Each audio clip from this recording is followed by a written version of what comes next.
Ethan Cole had seen dying things before. Cattle with broken legs, horses too old to run, men who'd taken bullets they couldn't survive. But he'd never seen a child sit so still in the face of death, like she'd already made peace with it. The little girl under the mesquite tree wasn't crying anymore, wasn't calling for help. She just sat there, twisted legs stretched before her, waiting for the Texas sun to finish what the wagon train had started. That stillness, that terrible, resigned stillness, was what made him pull his horse to a stop. Some things, once you see them, you can't unsee. Some choices, once you face them, define everything that comes after. If you're watching from anywhere in the world, hit that subscribe button and drop your city in the comments below. I want to see how far this story travels. And stay with me until the end, you won't regret it. This is a story about the choice that changed 2 lives forever. The heat rose off the hard pan in waves thick enough to choke on. Ethan's horse, Ranger, snorted and tossed his head, wanting water, wanting shade, wanting anything but this godforsaken stretch of Texas wilderness where nothing lived that didn't have thorns or venom. "I know, boy," Ethan muttered, patting the gelding's neck. "Another hour, maybe 2. He was 42 years old and looked every day of it.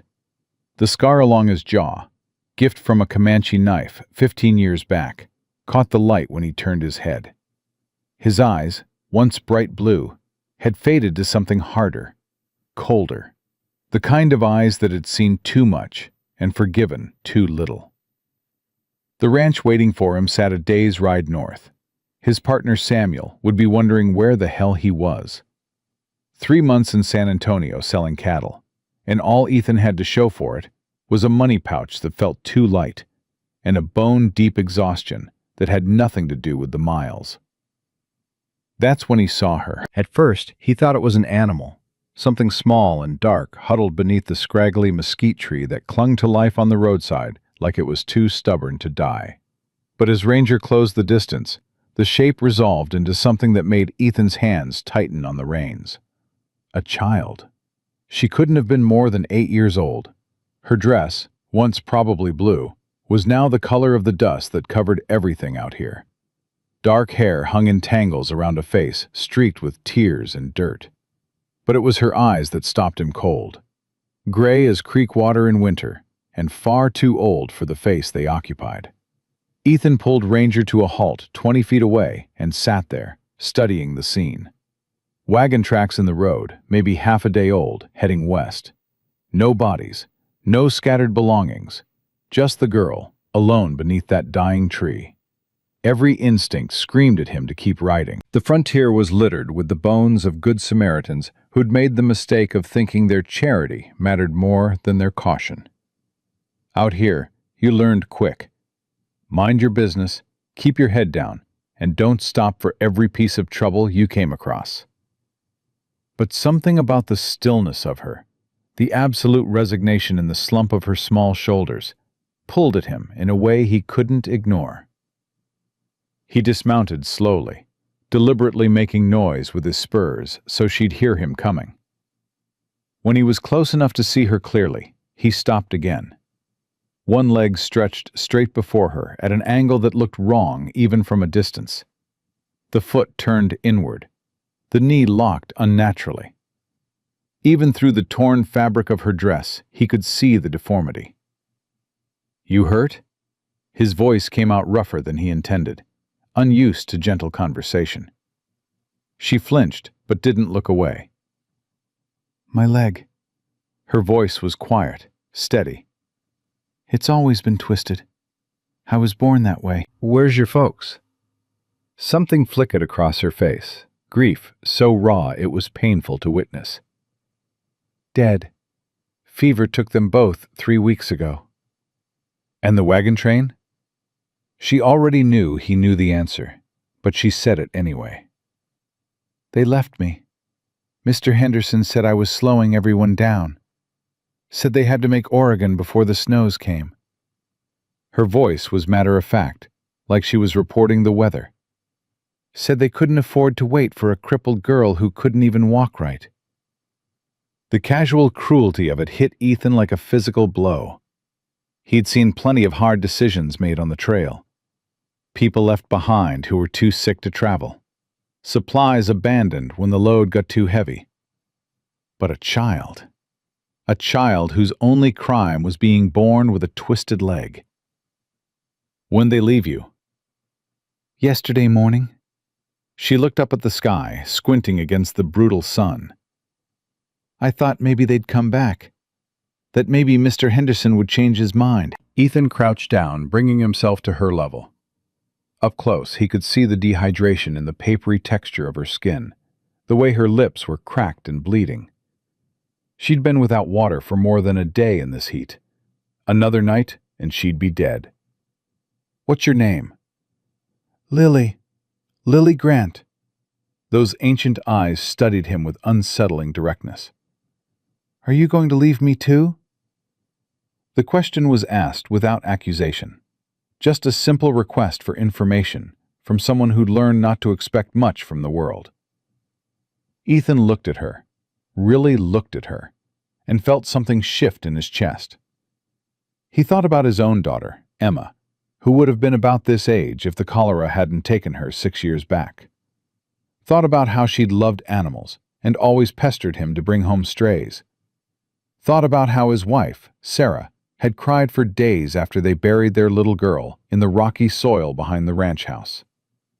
He thought about riding away, about how easy it would be to convince himself this wasn't his problem, about how bringing a crippled child to a working ranch made no practical sense whatsoever. Then he thought about what kind of man he'd be if he did. No, he said finally, I'm not going to leave you. He saw disbelief flash across her face, followed immediately by hope so desperate it nearly broke him. You mean it? I mean it, he straightened. But we need to get you water and shade before you cook out here. Can you stand at all? A little, if I have something to lean on. She reached toward the tree trunk, trying to pull herself upright, but her arms were too weak from hunger and dehydration. Ethan didn't hesitate. He bent and scooped her up, surprised by how little she weighed. All sharp angles and fragile bones, light as a sack of kindling. She stiffened in his arms, clearly unused to being carried, but didn't protest. He settled her across Ranger's saddle, then swung up behind her. The gelding accepted the extra weight without complaint. There's a creek about 3 miles north, Ethan said, adjusting his hold so Lily wouldn't slide. We'll stop there, get you cleaned up and fed. Then we'll figure out what comes next.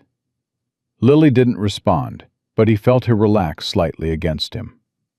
They rode in silence, the only sounds the steady clop of Ranger's hooves and the occasional cry of a hawk circling overhead. When they reached the creek, little more than a trickle this late in summer, but enough, Ethan dismounted and helped Lily down. He spread his bedroll beneath a cottonwood tree and settled her on it, then dug through his saddlebags for his canteen and the last of the jerky he'd been saving. Slow sips, he warned, handing her the canteen. You drink too fast and you'll just bring it back up. She obeyed, taking careful swallows while he watched. Color began returning to her cheeks, the grayish pallor fading to something closer to healthy tan. When she'd had enough water, he gave her a piece of jerky. Chew it slow. Let your stomach remember what food feels like. While she ate, Ethan busied himself with Ranger, loosening the saddle, checking the gelding's hooves, anything to keep his hands occupied while he thought. He hadn't planned on this, hadn't planned on any of this, but here he was, and here she was, and there was no undoing the choice he'd made back on that dusty road. Mister? He turned to find Lily watching him, the jerky half-eaten in her small hands. You can call me Ethan. Mister makes me feel older than I already am. A ghost of a smile touched her lips. Ethan, then, She paused. "Where are you taking me?" "My ranch, about a day's ride from here." He moved back to the bedroll and sat down, his back against the cottonwood trunk. "It's not much, just me and my partner Samuel. Few head of cattle, more work than 2 men can handle. But there's a roof that mostly keeps the rain out, and enough food to go around." "What about after that?" The question was quiet, but there was steel beneath it. This was a child who'd learned to think ahead, to plan for worst-case scenarios. Ethan sighed, pulling his hat off and running a hand through his sweat-dampened hair. "Honestly, Lily, I don't know. I haven't thought that far ahead. I just knew I couldn't leave you to die on the side of the road." She considered this, chewing thoughtfully on her jerky. "I can work," she said finally. "I know I can't do heavy things because of my leg, but I'm smart. My mama taught me to read and do figures, and I'm good with animals." There was no self-pity in her voice, just a practical assessment of her abilities. "They don't mind that I'm different." It reminded Ethan of the way soldiers talked after a battle, cataloging their injuries without emotion, because dwelling on them wouldn't change anything. "We'll figure it out," he said, and was surprised to find he meant it. "One day at a time. That's all any of us can do out here anyway." They rested for another hour, waiting for the worst heat of the day to pass. Lily dozed fitfully, her body finally relaxing now that she had water and food. Ethan kept watch, his eyes scanning the horizon out of habit more than real concern. This stretch of country was relatively quiet. Most of the raiding had moved further west when the sun started its descent toward the western hills, painting the sky in shades of orange and purple. Ethan gently shook Lily awake. "Time to move. We can make another 10 miles before dark if we push." She nodded, rubbing sleep from her eyes. He helped her back onto Ranger, and they set off again, this time with Lily sitting more comfortably in front of him, her small body fitting naturally into the space between his arms as he held the reins. "Tell me about your ranch," she said after a while, her voice barely audible over the sound of the horse's steady gait. So he did. He told her about the main house that he and Samuel had built together, about the barn that had survived 3 tornadoes and a flash flood, about the cattle that were half longhorn and half stubborn meanness. He told her about Samuel, who'd been a vaquero in Mexico before a range war had sent him north looking for safer work, and who could do things with a rope that bordered on magic. He didn't tell her about Sarah and Emma. Didn't tell her that every corner of that ranch held memories that could still drop him to his knees if he wasn't careful. Didn't tell her that the reason he'd been in San Antonio was partly to sell cattle, and partly to outrun ghosts that had names and faces and favorite songs they'd sing while doing dishes. Some stories weren't ready to be told yet. They made camp that night under a sky so full of stars it looked like someone had punched holes in a black blanket and hung it over the world. Ethan built a small fire and made coffee, while Lily sat on his bedroll, watching him with those disconcerting gray eyes. "My papa used to make coffee," she said suddenly. "He said it was the only thing that made mornings worth facing." Ethan poured some into his tin cup and handed it to her. "Your daddy was a smart man." She took a sip and made a face. "It's bitter." "Life's bitter sometimes. Coffee's just honest about it." He poured himself a cup and settled across the fire from her. "Tell me about them. Your folks." Lily was quiet for so long he thought she might not answer. Then, slowly, words began to emerge, tentative at first, then gaining strength like a creek after rainfall. Her father had been a teacher in Louisiana, her mother a seamstress. They'd sold everything to join the wagon train, dreaming of land in Oregon where they could start fresh, where her father could teach and her mother could sew, and Lily could grow up somewhere that didn't treat her twisted leg like a curse from heaven. The fever had come on fast. First her mother, then her father. Within a week, both were dead and buried in shallow graves along the trail, marked only by crude wooden crosses that would rot and fall within a season. "Mr. Henderson said he'd look after me," Lily said, staring into the fire. "He promised my papa right before he died. But I think he forgot as soon as we put them in the ground." Some men's promises aren't worth the breath it takes to make them. Are yours? The question caught him off guard. He looked at her across the flames, this small, broken thing that had already learned to measure a man's worth by his actions rather than his words. "I try to make them so," he said finally. "Can't say I've always succeeded, but I try." She nodded, as if this satisfied her. They finished their coffee in silence. When Lily's eyes began to droop, Ethan made her a bed from his blankets and his saddle. She was asleep within minutes, curled on her side like a child half her age, one hand tucked beneath her cheek. Ethan sat up late, drinking coffee and watching the fire burn down to coals. He thought about the choice he'd made, about what it would mean to bring a crippled child to a working ranch. Samuel would understand. The man had a soft heart beneath his gruff exterior. But neighbors might talk, might question why a widower was taking in a young girl who wasn't kin. Let them talk. He'd spent too many years caring what people thought, and it had never done him a lick of good. When he finally lay down to sleep, his dreams were restless things, full of wagon trains and empty roads, and Sarah's voice asking him why he hadn't saved their Emma the way he was saving this stranger's child. He woke before dawn with the old familiar ache in his chest and the knowledge that there was no good answer to that question. They reached the ranch late the following afternoon. The land here was different from the flat emptiness they'd crossed. Rolling hills covered in scrub oak and mesquite, with limestone outcroppings that glowed white in the sun. The main house sat in a shallow valley, backed by a line of cottonwoods that marked the creek running through the property. Lily sat up straighter in the saddle as they approached, taking in everything with keen interest. Ethan saw it through her eyes. The weathered wood of the house and barn, the corral holding a dozen horses, the scattering of chickens in the yard. And beyond it all, the wide Texas sky that seemed to go on forever.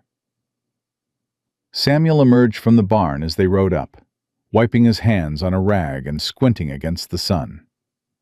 He was a lean man in his 50s, all sinew and bone, with silver threading through his black hair and a face that had been handsome before life had carved its stories there.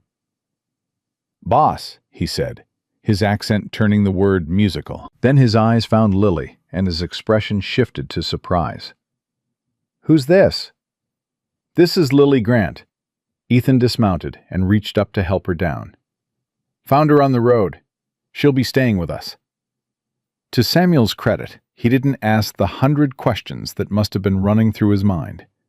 He just nodded, stepped forward, and offered Lily a slight bow. "Welcome to the Double C, Señorita. I am Samuel Ortega, and I am very pleased to meet you." Lily's eyes widened slightly at the formal greeting, but she managed a small smile. "Thank you, Mr. Ortega." "Just Samuel, por favor. We are not so fancy here." He glanced at Ethan. "She looks hungry. I made stew." "She is hungry," Ethan confirmed. "And tired, and probably ready to be anywhere that isn't a saddle." Samuel's face softened. "Come, pequeña. Let's get some food in you and find you a proper place to rest." He led the way into the house, and Ethan followed with Lily. The interior was neat, Samuel's doing, since Ethan tended to let things pile up. A main room served as kitchen and living space, with 2 smaller rooms off to the side. Samuel ladled stew into bowls, while Ethan helped Lily into a chair at the rough wooden table. She ate slowly, methodically, as if afraid the food might disappear if she enjoyed it too much. "Where did you find her?" Samuel asked quietly, standing near the stove where Lily couldn't hear. About 40 miles south, wagon train left her on the roadside. Samuel's jaw tightened. Bastardos. My thoughts exactly. Ethan poured himself coffee from the pot that was always on the stove. I couldn't just leave her there. No, you could not. Samuel studied Lily with gentle eyes. She can have Emma's room. Small, but the roof doesn't leak, and the window catches the morning light. The offer made Ethan's throat tight.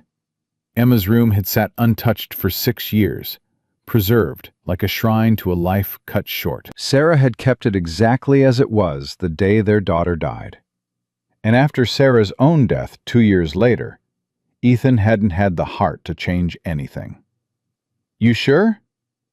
Emma would have liked her, Samuel said simply. And keeping a room empty doesn't bring her back. You know this, Hefe. He was right, of course. Knowing something and accepting it were different things entirely. That night, after they'd shown Lily to the small bedroom and given her water to wash up, Ethan and Samuel sat on the porch, watching the sunset and drinking the whiskey Ethan had brought back from San Antonio. What's the plan? Samuel asked. Don't have one yet. Just seemed like the right thing to do at the time. The right thing often is inconvenient. Samuel took a sip of whiskey. People will talk. Let them. The girl will need things, clothes, a bed that doesn't hurt her leg, maybe a crutch or something to help her walk. I know, and we're not exactly swimming in money after that hard winter. I know that too, Samuel. Ethan's voice came out sharper than intended. He took a breath. I'm sorry, I couldn't leave her. You don't have to explain yourself to me, amigo. Samuel was quiet for a moment. I had a daughter once, in Mexico, before the war. She would be about Lily's age now, if she had lived. It was the first time Samuel had ever mentioned having a child. In all their years working together, he'd kept his past carefully locked away. What happened? Fever, like Lily's parents. Samuel stared out at the darkening horizon. My wife died trying to birth our second child. I lost them both in one night. After that, there was nothing to keep me in Mexico except memories that hurt too much to face. I'm sorry, amigo. We are all sorry for something out here. Samuel stood, stretching his back with an audible crack. But maybe this girl, she is a chance to be sorry for something different, something better. He went inside, leaving Ethan alone with the crickets and the stars, and the weight of choices that couldn't be unmade. In Emma's room, in Lily's room now, the small girl lay awake, in a real bed for the first time in weeks. The mattress was thin, and the blanket smelled of cedar and thyme, but it was softer than the ground and safer than the roadside. Through the window, she could see stars scattered across the sky like spilled sugar. Her mother used to tell her that stars were the souls of good people, watching over those they'd left behind. Lily hoped it was true, hoped her parents could see her now, in this strange place with these strange men who'd shown her more kindness in 2 days than the wagon train had in 3 weeks. Her leg ached. It always ached. But the pain felt different here, bearable somehow, as if the simple act of being wanted, of being chosen instead of abandoned, had taken some of the hurt away. She thought about Ethan, about the roughness of his voice and the gentleness of his hands, about Samuel, who'd bowed to her like she was someone important instead of just a crippled burden. And for the first time since her parents died, Lily Grant let herself believe that maybe, just maybe, everything might actually be okay. Outside, the Texas night settled over the Double C Ranch like a blanket.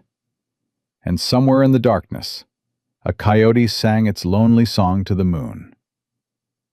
The first week would test them all in ways none of them expected. But tonight they had shelter, food, and something that felt almost like hope. It would have to be enough. Morning came with the smell of coffee and the sound of roosters. Lily woke with a start, her heart hammering against her ribs. For a terrible moment, she couldn't remember where she was. Then the room came into focus.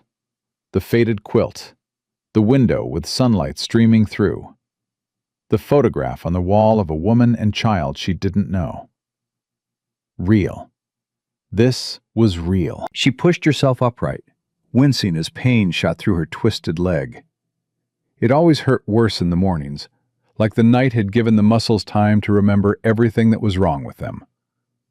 She needed to get up, needed to prove she could be useful before Ethan changed his mind about keeping her.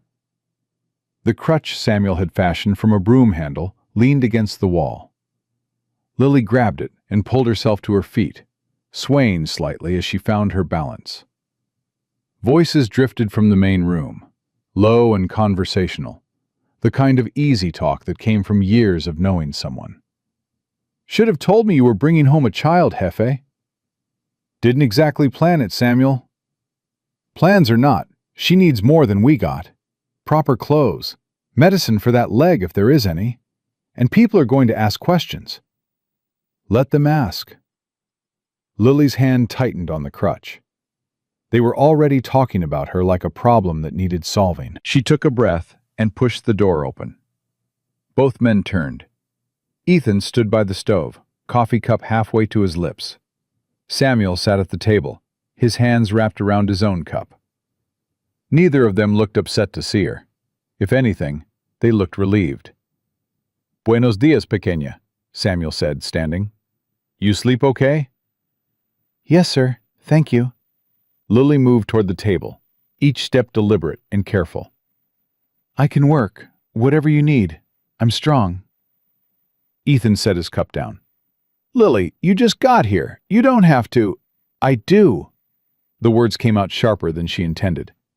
"I have to prove I'm worth keeping, that I'm not just another mouth to feed." The room went quiet. Samuel and Ethan exchanged a look that Lily couldn't quite read. "Sit down," Ethan said finally, pulling out a chair. "Eat breakfast. We'll figure out the rest after." Lily wanted to argue, but her stomach betrayed her with a loud growl. Samuel chuckled and moved to the stove, ladling something that smelled like heaven into a bowl. "Eggs and beans," he said, setting it in front of her. "Nothing fancy, but it fills the belly." She ate slowly, aware of both men watching her. Not unkindly, but watching nonetheless. When she was halfway through, Ethan spoke. "Your mama teach you to read?" "Yes, sir, and write, and do sums." "Good. We got books around here somewhere. You keep up with that." He paused. "And stop calling me sir. Makes me feel like I should be wearing a uniform." Samuel snorted into his coffee. He hates authority, even when he is the authority. "That's not—" Ethan stopped, shook his head. "Never mind. Point is, Lily, you're not a servant here. You're—" He seemed to struggle with the word. "You're family now. Family helps out, sure, but family also belongs. You understand?" Lily's throat went tight. Family. She'd had family once. Lost them to fever and circumstance, and the cruelty of people who saw her as disposable. The idea that she could have it again, here, with these two strangers who'd shown her more kindness in 2 days than the wagon train had in 3 weeks.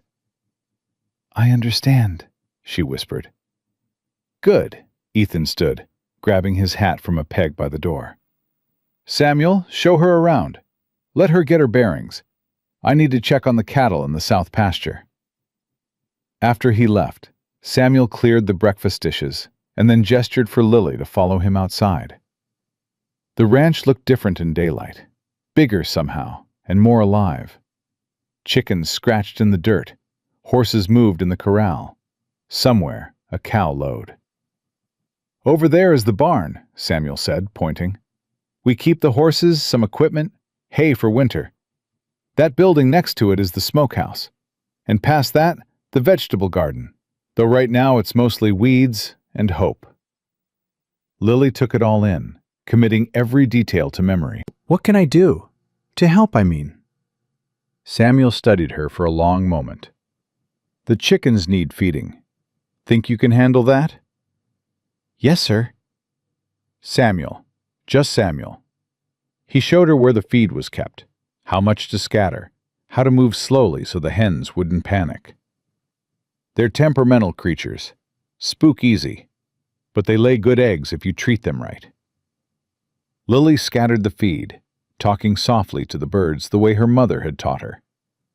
Animals understand tone, her mama used to say, even if they don't understand words. The chickens clucked and pecked, eyeing her warily, but accepting her presence. When she turned back, Samuel was smiling. "Natural," he said. "You got away with them." Pride swelled in Lily's chest, small and fragile, but real. She'd done something right, proved she could be useful. Maybe that would be enough. The rest of the morning passed in a blur of small tasks. She helped Samuel in the garden, pulling weeds with hands that blistered quickly but didn't stop. She carried water from the pump to the house, one bucket at a time, because two was too heavy and made her lose balance. She watched Samuel work with the horses, mending tack and checking hooves, and asked questions until he laughed and told her she was worse than a schoolteacher. "Curious is good," he said, showing her how to braid a rope. "Means you want to learn. Too many people go through life not wanting to know anything new." By midday, Lily's leg was screaming at her to rest, but she refused. Rest meant admitting weakness. Weakness meant being sent away. Samuel must have seen it in her face, because he straightened and wiped his hands on his pants. "Pequeña, sit. You're going to hurt yourself." "I'm fine." "You're limping worse than when you started. Sit." Lily's vision blurred with tears she refused to shed. "If I rest, you'll think I'm useless. You'll send me away like they did." "Lily, everyone always sends me away." The words burst out of her, years of hurt and rejection spilling over. "My leg's wrong, so I'm wrong. I slow people down. I'm a burden. I know that. But I can work through it. I can—" Samuel crouched in front of her, his weathered hands gentle on her shoulders.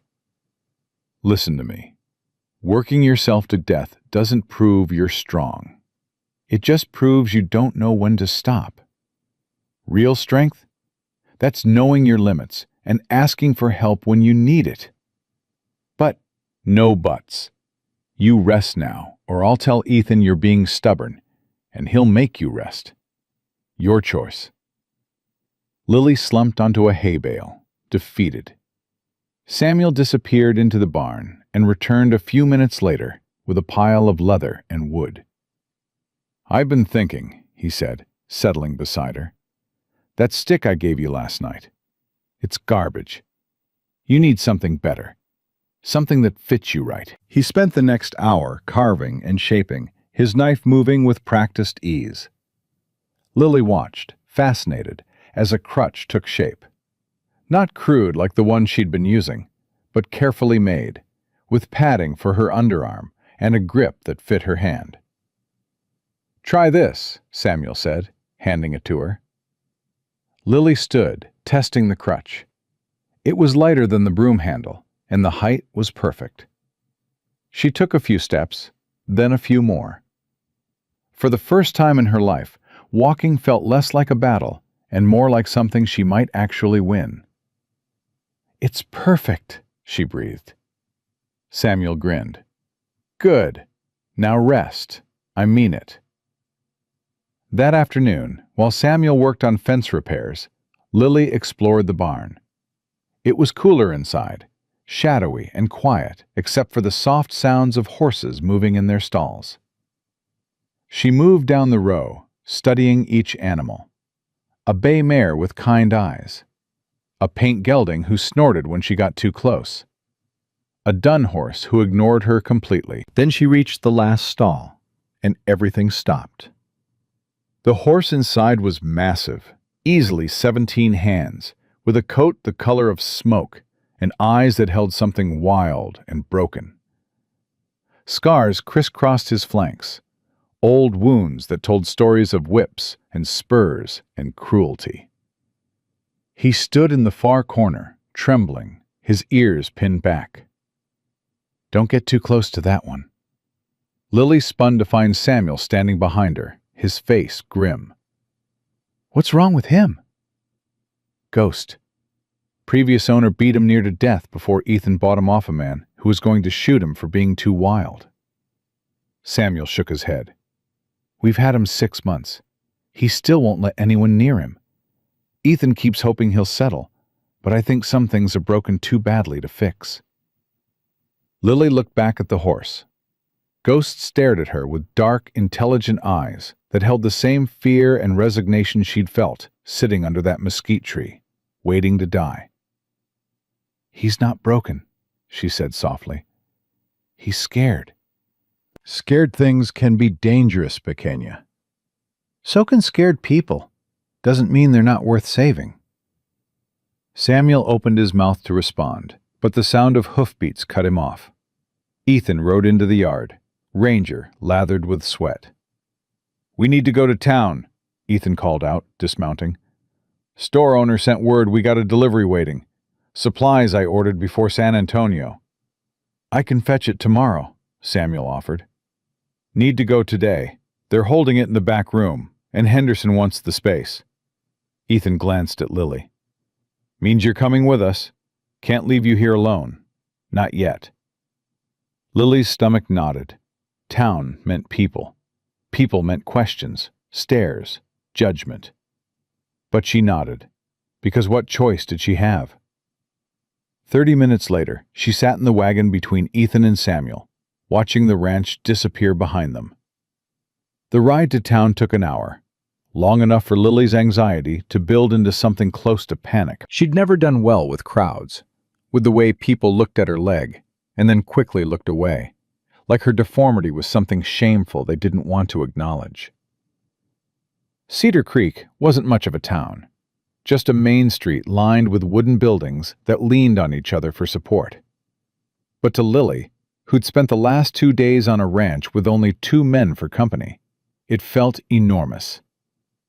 Ethan pulled the wagon to a stop in front of the general store and helped Lily down. She gripped her new crutch and tried to ignore the stares that followed them as they crossed the boardwalk. Inside, the store smelled of leather and tobacco and coffee. A woman stood behind the counter, her hair pulled back in a severe bun, her eyes sharp as broken glass. "Ethan Cole," she said, her voice flat. "Heard you were back from San Antonio." "Mrs. Patterson," Ethan tipped his hat. "Come for those supplies you're holding." "Of course." Her gaze shifted to Lily, and something cold flickered across her face. "And who's this?" "Lily Grant. She's staying at the ranch." "Is that so?" Mrs. Patterson came around the counter, her skirts rustling. "Where's she from?" "Louisiana originally. Her parents died on the wagon train west." "How tragic." The words dripped with false sympathy. "And you just took her in, out of the goodness of your heart?" "Something like that." Mrs. Patterson's smile was razor thin. "How charitable. Though some might wonder about a widowed man taking in a young girl. People talk, you know." Ethan's jaw tightened. Let them talk. "I'm just saying appearances matter, especially in a small community like ours." She turned her attention to Lily. "Can you work, child? Or are you just another mouth to feed?" The question hit Lily like a slap. She felt Samuel tense beside her, felt Ethan's anger radiating off him in waves. But before either man could speak, Lily lifted her chin and met Mrs. Patterson's gaze head-on. "I can work, ma'am. I collect eggs and help in the garden, and I'm learning to churn butter. and I can read and write and do sums better than most adults." "Learning to?" Mrs. Patterson's tone suggested this was not the same as actually being able to. "And that leg of yours, were you born that way, or is it from an injury?" "I was born with it." "Pity. Makes you less useful, I imagine." The casual cruelty of it stole Lily's breath. She'd heard similar things before. People had never been shy about pointing out her deficiencies, but somehow it hurt more here, in front of Ethan and Samuel. "She's more useful than most people twice her age," Ethan said, his voice cold enough to freeze water. "Now, are you going to sell us what we need, or do I need to ride to the next town over?" Mrs. Patterson's expression soured, but she gestured toward the supplies stacked in the corner. While Ethan and Samuel loaded the wagon, Lily stood near the door, trying to make herself invisible. That's when the sheriff walked in. He was tall and broad-shouldered, wearing a badge that caught the light. His face was handsome in a hard way, all sharp angles and narrow eyes. When he saw Ethan, something unpleasant flickered across his features. "Cole," he said, nodding. "Heard you were back from San Antonio." "Sheriff Dalton." Ethan's tone was carefully neutral. The sheriff's attention shifted to Lily, and his expression grew calculating. "This the girl everyone's talking about?" "This is Lily Grant." "Found her on the road, I hear. Just picked her up and brought her home like a stray puppy." Dalton's smile was thin. "That's mighty noble of you, Cole. Mighty noble indeed." "Is there a point to this conversation, Sheriff?" "Just making sure everything's above board. You know how people get when a single man starts taking in young girls. Questions arise." Ethan's hands clenched into fists. "Lily needed help. I provided it. There's nothing more to it than that." "I'm sure that's true." Dalton leaned against the counter, his posture deliberately casual. "But you might want to think about appearances. Maybe find her a proper home, with a family. A woman's influence, and all that." "She has a proper home, with me and Samuel." "Two old bachelors raising a little girl." Dalton shook his head. "You don't see how that might look peculiar?" The tension in the room had become thick enough to cut. Lily felt her hands trembling and gripped her crutch tighter, willing herself not to cry. "What looks peculiar to me," Ethan said slowly, his voice dangerously quiet, "is a sheriff who seems more interested in gossip than actual law-breaking. Lily stays with me. End of discussion." Dalton straightened, his smile disappearing. "Just trying to look out for the community's best interests, Cole. No need to get defensive." "And I'm looking out for a child who's already lost everything. So unless you've got actual business with me, we're done here." They stared at each other for a long moment, and Lily had the distinct impression she was witnessing something larger than a simple disagreement. There was history here, old wounds that had nothing to do with her. Finally, Dalton shrugged.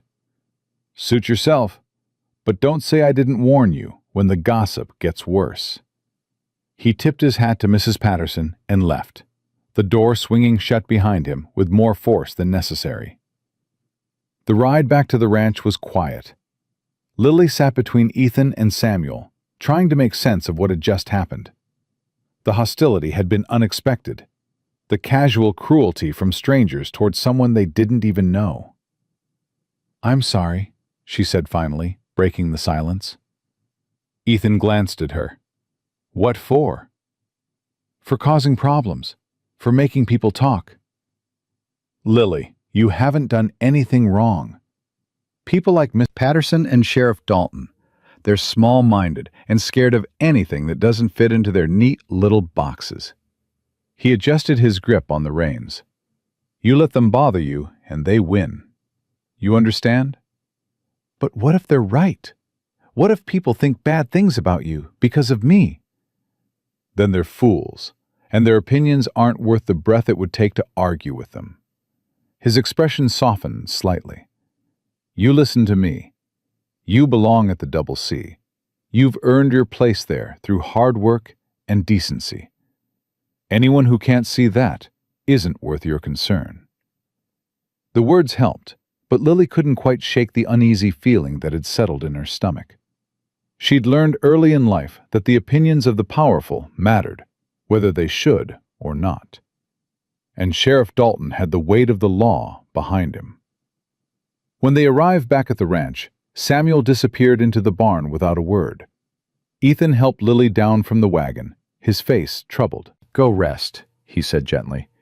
"You've had a hard day." But rest felt impossible. Lily's mind kept replaying Mrs. Patterson's cutting remarks, Sheriff Dalton's thinly veiled threats. She needed to move, to do something, to prove that she was worth the trouble Ethan was taking on. She made her way to the barn, to Ghost's stall. The stallion stood in his corner, trembling, as always, his eyes rolling white when he saw her. "Hey," Lily said softly, positioning herself outside the stall. "It's just me. Just Lily." Ghost snorted, tossing his head. "I know what it's like," Lily continued, speaking as much to herself as to the horse. "When people hurt you, just because they can. When they decide you're not worth the trouble of being kind to." She slid down to sit on the floor, her back against the wall, and kept talking. About the wagon train, about her parents, about the feeling of being left behind. Ghost gradually stopped trembling, his breathing slowing to something closer to normal. "I think you're lonely," Lily said. "I think you want to trust someone, but you don't know how anymore." The horse took a step toward the front of the stall, then another. Lily held her breath, forcing herself to remain still. Ghost stopped at the gate, close enough that she could have reached through and touched him if she dared. "That's right," she whispered. "I'm not going to hurt you. I swear it." She didn't touch him that day, but she stayed there, talking softly, until the light began to fade and Samuel called her for supper. When she stood to leave, Ghost was still at the gate, watching her go with something that might have been curiosity in his dark eyes. At dinner, Ethan and Samuel spoke in low voices about the encounter in town, about Sheriff Dalton and what it might mean. Lily picked at her food, only half listening, until Ethan said something that made her head snap up. "If he tries to cause trouble, we'll fight him. Legally." "With what money, Jefe? We barely made profit this year." "I'll figure it out," Samuel sighed. "Sometimes pride costs more than it's worth. This isn't about pride. It's about doing what's right. And if doing what's right means losing everything..." Ethan's gaze shifted to Lily, and something in his expression softened. "Then at least I'll lose it for something that matters." Later that night, Lily lay in bed, staring at the ceiling. Through the thin walls, she could hear Ethan moving around the main room, the creak of floorboards and the clink of glass. She knew he was drinking, knew that whatever memories haunted him grew louder in the darkness. She thought about getting up, about trying to comfort him somehow. But what could a broken child offer a broken man? What words could possibly ease the kind of pain that carved lines into a person's face and stole the light from their eyes? Instead, she closed her eyes and prayed, something she hadn't done since her parents died. Not to God necessarily, because God had let her mama and papa die and let the wagon train abandon her. But to something, anything. "Please," she prayed, "please let me stay. Please don't let them send me away. I'll be good. I'll be useful. I'll be whatever they need me to be. Just please, please let me stay." Outside, the wind picked up, rattling the window in its frame. And somewhere in the distance, a wolf howled its loneliness to the uncaring stars. Tomorrow would bring new challenges, new threats, new reasons for Ethan to regret his choice. But tonight, in this small room that smelled of cedar and old memories, Lily Grant was home. and she would fight to keep it that way, even if it killed her. The wolf's howl faded into silence, and Lily finally fell into restless sleep. But morning came too soon, dragging her from dreams where her parents were still alive, and her leg worked right, and nobody looked at her like she was something broken that needed fixing. She dressed quickly, ignoring the way her hands shook. 3 days at the ranch now. 3 days of proving herself useful. 3 days of waiting for Ethan to change his mind. When she limped into the main room, only Samuel was there, frying bacon over the stove. Ethan's chair sat empty, his coffee cup cold on the table. "Where's Ethan?" "Rode out early. North pasture fence came down in the night." Samuel didn't turn from the stove. "Probably won't be back till afternoon." Lily's stomach dropped. Alone with Samuel. What if this was it? What if Ethan had left instructions to take her to town, find her somewhere else to go, get rid of the problem before Sheriff Dalton made it worse? "Pequeña, you're thinking too loud." Samuel glanced over his shoulder. "Whatever fear you got spinning in that head, stop. Ethan's fixing fence, that's all." "You sure?" "I'm sure." He slid bacon onto a plate. "Now eat. You got chores, and I got work, and neither gets done on an empty stomach." After breakfast, Lily fed the chickens, her hands steady on the feed bucket despite the anxiety churning in her gut. The hens had started to recognize her, clustering around her feet instead of scattering. Small progress, but progress nonetheless. She was heading back to the house when she heard it. A horse, screaming. Not neighing, screaming. The sound of an animal in pure terror. Lily ran toward the barn, her crutch slipping in the dirt. Inside, Samuel stood outside Ghost's stall, a rope in his hands, his face grim. "Samuel, what?" "Stay back." His voice was tight. "Horse needs exercise. Can't let him stand in that stall forever, going crazy."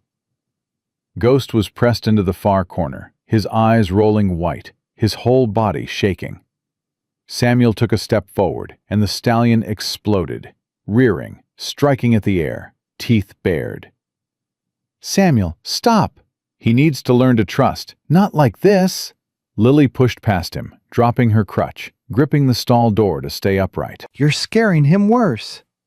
"Lily, get back!" But she was already talking, her voice soft and steady despite her hammering heart. "Ghost! Hey, Ghost, it's me. It's Lily. Nobody's going to hurt you. I promise." The horse's ears flickered forward. The trembling slowed fractionally. "That's right," Lily continued. "Just me. Just the girl with the bad leg who talks too much. Remember?" Samuel stepped back slowly, understanding dawning on his face. Ghost's breathing gradually slowed, his muscles unlocking from their rigid fear. After what felt like hours, but was probably only minutes, the stallion lowered his head, nostrils flaring as he pulled in Lily's scent. "I'm going to come in now," Lily said quietly. "Nice and slow. If you want me to stop, you let me know. Okay?" "Lily, no!" Samuel started. But Lily was already unlatching the stall door, already stepping inside. Ghost could have killed her in a heartbeat. One well-placed kick, one bite, one moment of panic. Instead, he stood frozen, watching her approach with those dark, intelligent eyes. Lily reached out, palm up, moving so slowly it hurt. Her hand touched Ghost's muzzle, and the horse flinched but didn't pull away. "See?" she whispered. "Not so bad. Not so scary." She stood there, stroking Ghost's nose, feeling the tension gradually drain from the massive animal. When she finally stepped back out of the stall, Samuel was staring at her like she'd just walked on water. "How did you—" "He just needed someone to understand." Lily retrieved her crutch. Someone who knows what it's like to be scared all the time. Samuel shook his head slowly. You got a gift, Pequeña. A real gift. The moment of triumph lasted exactly until Ethan rode into the yard 2 hours later, with 3 riders behind him. Lily recognized one immediately. Sheriff Dalton, sitting tall in his saddle, his badge catching the sunlight. The other 2 were strangers, hard-faced men with guns on their hips and cold eyes that missed nothing. Lily's blood turned to ice. "Samuel!" Ethan's voice carried across the yard. "Get out here!" Samuel emerged from the barn, took one look at the riders, and his hand moved toward the rifle leaning against the door frame. "Easy," Ethan said quietly. "Let's hear what they want first." Dalton dismounted, his boots raising small clouds of dust. "Cole, Ortega." His gaze found Lily standing in the barn doorway. "Miss Grant." "Sheriff?" Ethan's voice was carefully neutral. "What brings you out this way?" "Official business, I'm afraid." Dalton pulled a folded paper from his vest pocket. "Got a legal claim here regarding the child you're harboring." The word harboring made Lily's skin crawl, like she was stolen property instead of a person Ethan had saved. "What kind of claim?" Samuel asked, his accent thickening the way it did when he was angry. "Turns out young Lily here has family back east. An uncle who's been looking for her ever since the wagon train arrived in Oregon without her." Dalton unfolded the paper. "Man's name is Virgil Grant. He's retained legal counsel and filed for custody. Says the girl belongs with blood kin, not strangers." Lily felt the world tilt beneath her feet. Uncle Virgil. She had vague memories of him from when she was very small. A thin man, with cold eyes, who'd visited once and made her mother cry after he left. Her father had called him a vulture, circling for any opportunity to profit. "I don't have an uncle," she said, her voice stronger than she felt. "Not one who cares about me anyway." "That's not for you to decide, girl." Dalton's tone was almost kind, which somehow made it worse. "Law says family takes precedence. Your uncle has rights." "Rights to what?" Samuel stepped forward. "To a child he never wanted until now?" "This smells wrong, Sheriff." "Your opinion on how things smell doesn't change the law, Ortega." Dalton turned back to Ethan. "I'm here to collect the girl and escort her to Dallas, where her uncle's representative will take custody." "Like hell you are." Ethan moved to stand between Dalton and Lily. "You show me proper documentation, court orders, proof this man is actually her uncle, proof he has legal standing, and we'll talk. Until then, she stays right here." "This is proper documentation." Dalton waved the paper. "Signed by a judge in San Antonio, witnessed and notarized. It's all legal and above board." "Let me see it." Dalton hesitated, then handed over the document. Ethan read it slowly, his jaw tightening with each line. When he finished, he looked up with eyes that had gone cold as winter stone. "This says Virgil Grant is her mother's brother. Lily's mother was an only child. I asked her about her family when I found her. People misremember things, especially children in distress." "I don't misremember." Lily's voice cut through the tension. "My mother had no siblings. She told me that many times. Whoever this Virgil Grant is, he's not my uncle." One of the mounted men shifted in his saddle, and Lily caught a glimpse of his face. Hard features, a scar running from eye to jaw, and something in his expression that made her want to run. "The document looks official enough," Dalton said.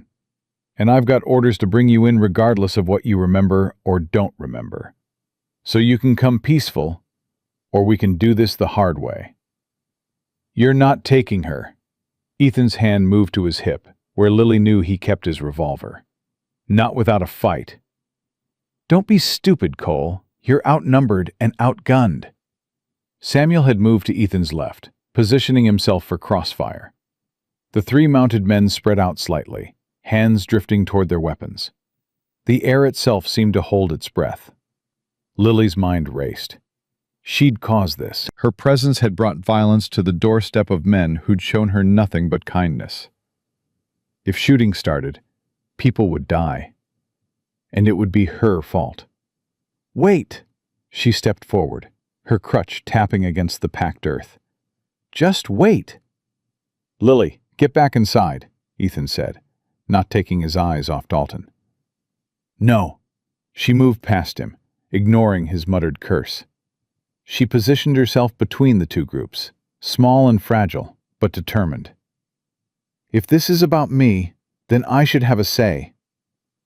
"You're a child," Dalton said. "The law doesn't give you a say." "Then the law is wrong." She looked up at the sheriff, willing him to see her as more than just a problem to be solved. "You said this man is my uncle. You said he has rights. But what about my rights? Don't I get to choose who I live with?"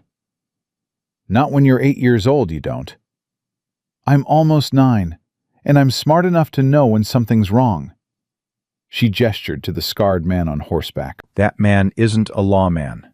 None of these men are. They're hired guns, and you brought them here to intimidate Mr. Cole into giving me up. "Watch your mouth, girl." Why? Because I'm telling the truth? Lily's fear was transforming into anger, hot and bright in her chest. My parents didn't die so I could be handed over to a stranger who claims to be family. They died believing I'd find somewhere safe. "Very touching," Dalton said, his patience clearly wearing thin. "But it doesn't change the facts. You're coming with us, one way or another." "Then you'll have to drag me." Lily planted her crutch firmly. "Because I'm not going willingly." The scarred man spoke for the first time, his voice like gravel. "We doing this or not? Because I didn't ride all this way to listen to a crippled kid give speeches." The word crippled hung in the air like a slap. Lily felt it sting, but she didn't flinch. She'd been called worse by better people. "You'll address her with respect," Samuel said quietly, "or I will teach you manners the hard way." The scarred man laughed. "You in what army, old man?" "Just me. I only need me." The tension ratcheted up another notch. Hands moved closer to guns. Horses shifted nervously. Then, cutting through the moment like a blade, came the sound of wagon wheels and multiple horses approaching fast. Everyone turned to see a covered wagon racing down the road toward the ranch, flanked by 2 riders. As they drew closer, Lily could make out the driver, a woman in a plain dress and bonnet. The riders were younger men, both carrying rifles openly. The wagon pulled to a dramatic stop, dust billowing. The woman set the brake and climbed down with surprising agility for her age. She was perhaps 60, with iron gray hair and a face that had seen hard years but hadn't surrendered to them. "Sheriff Dalton," she said, her voice carrying the kind of authority that made men straighten their spines. "What an unpleasant surprise to find you here." Dalton's face had gone pale. "Mrs. Henderson, this doesn't concern you." "Doesn't it?" She moved forward, her sons flanking her like bodyguards. "I heard in town you were planning to remove a child from the Cole Ranch based on dubious legal claims. Thought I'd come see for myself." Lily's heart leaped. Mrs. Henderson, the wagon master's wife, the woman who'd argued against leaving Lily behind, who'd even offered to care for her herself before her husband overruled her. "You remember me, child?" Mrs. Henderson asked, her voice softening. "Yes, ma'am. You gave me your shawl when the nights got cold." "And I've regretted every day since that I didn't fight harder to keep you with us." She turned to face Dalton, her expression hardening. "Now then, Sheriff, let's talk about this supposed uncle." "It's legal business, Martha. You need to stay out of it." Legal business built on lies is still just lies dressed up fancy. She pulled a folded letter from her pocket. "I received a very interesting communication last week from a colleague of mine in Louisiana. Seems he did some digging into the Grant family at my request. Dalton's hand moved toward his gun. That's irrelevant. Lily's mother was indeed an only child. Mrs. Henderson's voice cut through his protests. No brothers, no uncles on that side of the family. Her father had one brother, but he died in the war. This Virgil Grant is no relation whatsoever. The silence that followed was absolute. He's a businessman who runs factories in Boston, Mrs. Henderson continued. And he's been recruiting, if you can call it that, orphan children to work in those factories under conditions that would make your skin crawl. You don't know what you're talking about, Dalton said. But his voice had lost its certainty. Don't I? I have testimony from 3 families who lost children to similar custody claims. Children who disappeared into factories and were never heard from again. She stepped closer to Dalton, fearless despite the armed men around them. So either you're incompetent and didn't check the validity of these claims, or you're complicit in child trafficking. Which is it, Sheriff? The scarred man spoke up, his voice ugly with frustration. We had a deal, Dalton. We paid you good money.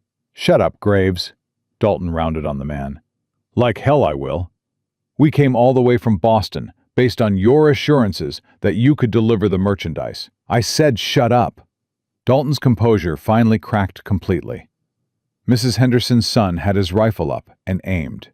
Ma's got more friends in this valley than you've got bullets, Sheriff. Stand down. More riders appeared at the edge of the property. Neighbors, ranch hands, men who'd clearly been waiting for a signal. They formed a loose circle, not threatening, but definitely present. The math was simple and brutal. Dalton and his 3 men against 30-plus armed ranchers who clearly had no love for the sheriff or his companions. Graves stared at the assembled crowd, his expression going from angry to calculating. This isn't over. Mr. Grant has resources. He has connections. He'll find another way. Then I'll fight him another way, Lily said, her voice stronger than she felt. But I'm not leaving here. This is my home now, and you can't take that away from me. Graves spurred his horse and rode off without another word, his companions following. Dalton remained sitting on his horse, looking like a man who'd aged 10 years in 10 minutes. You've made an enemy today, Martha, he said finally. I've had worse enemies than you, Dale Dalton, and I've buried most of them. Mrs. Henderson's voice softened slightly. You were a good man once, before bitterness ate you up inside. Maybe this is your chance to find that man again, before it's too late. Dalton didn't respond. He simply turned his horse and rode away, his back stiff with wounded pride. As the sound of hoofbeats faded, Lily felt her legs give out. Ethan caught her before she hit the ground, holding her steady while the adrenaline drained away. You all right? He asked quietly. I think so. She was shaking now, the fear she'd held at bay flooding through her. I was so scared. You didn't show it. You stood up like a woman twice your size. He squeezed her shoulder gently. I'm proud of you. The words made her throat tight. When was the last time someone had said they were proud of her? Mrs. Henderson approached, her expression kind. Child, I owe you an apology that's long overdue. You tried to help me, ma'am. My husband made a choice I'll never forgive him for, and he knows it. Mrs. Henderson's eyes were bright with unshed tears. We lost our daughter to fever 5 years back. She was about your age. After that, James couldn't bear to look at sick or hurt children. Said it reminded him too much of what we'd lost. That's not your fault, isn't it? I let him make that choice without fighting harder. She reached out and cupped Lily's face with a weathered hand. But I've been making inquiries since we reached Oregon, trying to find out what happened to you. When I heard you were here, safe and cared for, I thanked heaven. And when I heard about Dalton's plan, I knew I had to come. "Thank you," Lily whispered. "Thank you for coming back." I should have never left in the first place. Mrs. Henderson looked at Ethan. You're a good man, Cole. Better than most. This child is lucky to have found you. I'm the lucky one, Ethan said quietly. They talked for another hour, Mrs. Henderson providing more details about Virgil Grant's operation. He'd been buying fraudulent custody claims from corrupt officials, using them to acquire children who could be put to work in his factories. The conditions were brutal. Long hours, dangerous machinery, minimal food. Some children died. Others simply disappeared. He's done this at least a dozen times that I can prove, Mrs. Henderson said. Probably more. The children he takes are always orphans, or from families too poor to fight back legally. Will he try again? Samuel asked. Maybe. Probably. She set down her coffee cup. But he'll have a harder time now. I'm writing to every newspaper between here and Boston, and I'm contacting a lawyer in Dallas who specializes in fighting this kind of corruption. And Dalton? Will either resign or be removed. I've already started the petition to have him replaced. Too many people in this valley have had enough of his corruption. After Mrs. Henderson and her sons departed, the ranch settled back into its normal rhythms. But something had changed.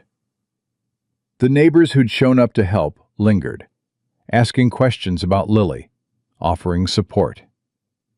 People are on your side, Samuel said that evening, watching the last of the visitors ride away.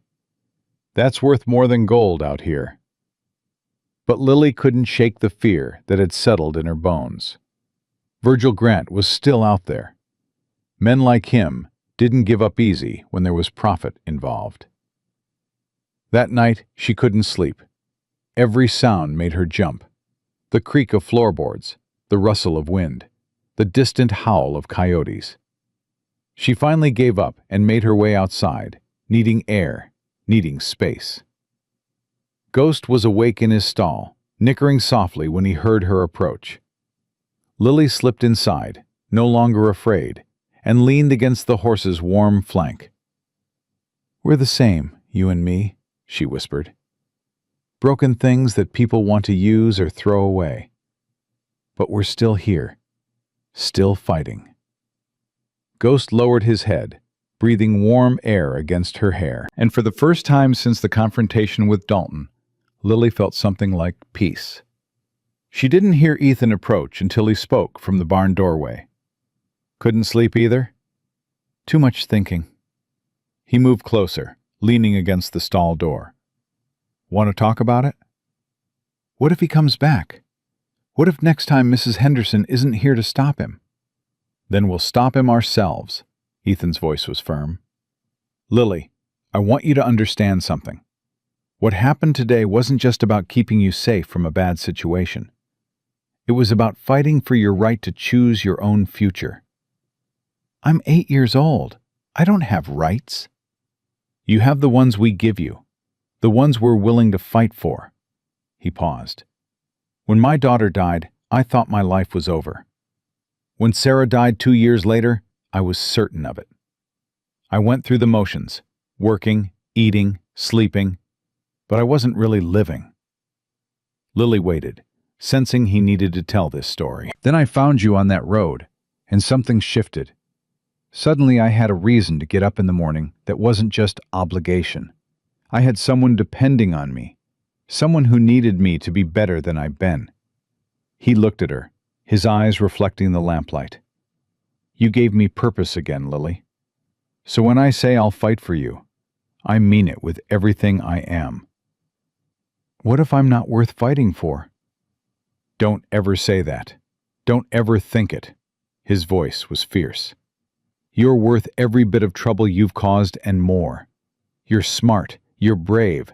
You've survived things that would break most adults. Any man who can't see your worth is a fool. Lily felt tears burning in her eyes, but they were different from the tears she'd cried on that dusty roadside. These were tears of gratitude, of relief, of finally being seen as something other than a burden. I don't want to leave here, she whispered. Ever. Then you won't. This is your home for as long as you want it to be, and anyone who tries to take you away will have to go through me, Samuel, and apparently half the county. He smiled slightly. We're stubborn people out here, Lily. We don't let go of what's ours easily. She believed him. For the first time since her parents died, she believed in something beyond just surviving one more day. But in the darkness outside the barn, neither of them saw the figure watching from the tree line. A man on horseback, patient and still, making notes about the ranch's layout, the number of men, the security. Virgil Grant's representative had left, but his spy had stayed behind. And 300 miles away in Boston, Virgil Grant read a telegram and smiled. The first attempt had failed, but failure was just information. Next time he'd be prepared. Next time, he'd win. The watcher in the tree line stayed for 3 more nights before disappearing like smoke. But the damage was already done. By the time Ethan noticed the tracks, a horse standing in one spot for hours, watching, whoever it was had vanished. How long you think he was there? Samuel asked, crouching to examine the hoofprints. Long enough to learn everything he needed. Ethan straightened, his jaw tight. We need to be more careful. No more leaving Lily alone. She won't like that. She doesn't have to like it. She just has to stay alive. But keeping Lily corralled proved harder than herding cats. She had a stubborn streak a mile wide and twice as deep, inherited from parents Ethan had never met, but could imagine perfectly. Every time he turned around, she'd slipped off somewhere. To the barn to work with Ghost. To the chicken coop to collect eggs. To the garden, where Samuel was teaching her to tell weeds from vegetables. You can't watch me every second, she argued on the 4th day, her chin lifted in defiance. I'm not a prisoner. No, you're a child who men with guns want to steal. There's a difference. I can take care of myself. Lily, I lived 3 weeks on a wagon train that hated me. I survived being left to die in the desert. I think I can handle collecting eggs without an armed escort. Ethan wanted to argue, but the fire in her eyes stopped him. She was right, in a way. She'd survived worse than most adults ever faced. Treating her like she was helpless would break something in her that he'd been working to rebuild. Fine, he said finally. But you stay where we can see you. And if anything feels wrong, anything at all, you run. You understand? I understand. 2 hours later, Lily was in Ghost's stall when she heard the voices. Not Ethan or Samuel. Strangers. She froze, her hand on Ghost's neck, and listened. Told you, we don't got no openings for ranch hands. That was Ethan, his voice carrying that hard edge he got when he didn't trust someone. I ain't looking for work, Mr. Cole. I'm looking for information. The stranger's voice was smooth, educated. Wrong for this place. About a girl you took in. Lily Grant. Lily's blood turned to ice. She moved to the stall door, peering through the gap. A man stood in the yard, middle-aged, well-dressed in city clothes that looked ridiculous in the Texas heat. A leather satchel hung from his shoulder. What kind of information? Samuel had positioned himself to Ethan's left, his hand near his knife. I'm Howard Blackwood, attorney at law. The man reached into his satchel, and both Ethan and Samuel tensed. He pulled out papers, not a weapon. I represent Virgil Grant, Miss Grant's legal guardian. He's not her guardian. We established that. Actually, you established that certain documents were fraudulent. Mr. Grant has since obtained proper verification through legitimate channels. Blackwood held out the papers. Birth certificates, marriage records, census data, all verified by independent researchers. Mr. Grant is indeed Lily's great-uncle, her closest living relative. Lily's hands started shaking. She pressed herself against the stall wall, trying to make herself smaller, invisible. Ethan took the papers, read them slowly. His expression darkened with every line. These look official. Because they are. Judge Marcus Whitmore of the Federal Circuit Court reviewed the evidence personally and signed a custody order. Blackwood's smile was thin and cold. Mr. Grant is prepared to take responsibility for his great-niece's care and education. He maintains a residence in Boston and has already arranged enrollment in a prestigious girls' school. Boston. Samuel spat the word like a curse. To work in his factories. Mr. Grant operates several textile manufacturing facilities, yes, under fair conditions, with reasonable wages for adult employees. He has no intention of putting a child to work. Blackwood's tone suggested he'd given this speech before. I'll be escorting Miss Grant to Dallas tomorrow, where Mr. Grant's personal representative will arrange transportation to Boston. No. Ethan's voice was flat. You're not taking her. I'm afraid I am. I have a federal court order. If you resist, I can have a marshal here by evening. Blackwood tucked the papers back into his satchel. I understand you've grown attached to the child, Mr. Cole. But the law is quite clear. Blood relations take precedence over informal guardianship arrangements. In the barn, Lily's mind raced. She could run, hide, make them drag her out kicking and screaming. But that would just get Ethan hurt or arrested. And then she'd be taken anyway, with no one left to fight for her. Ghost nudged her shoulder with his nose, sensing her distress.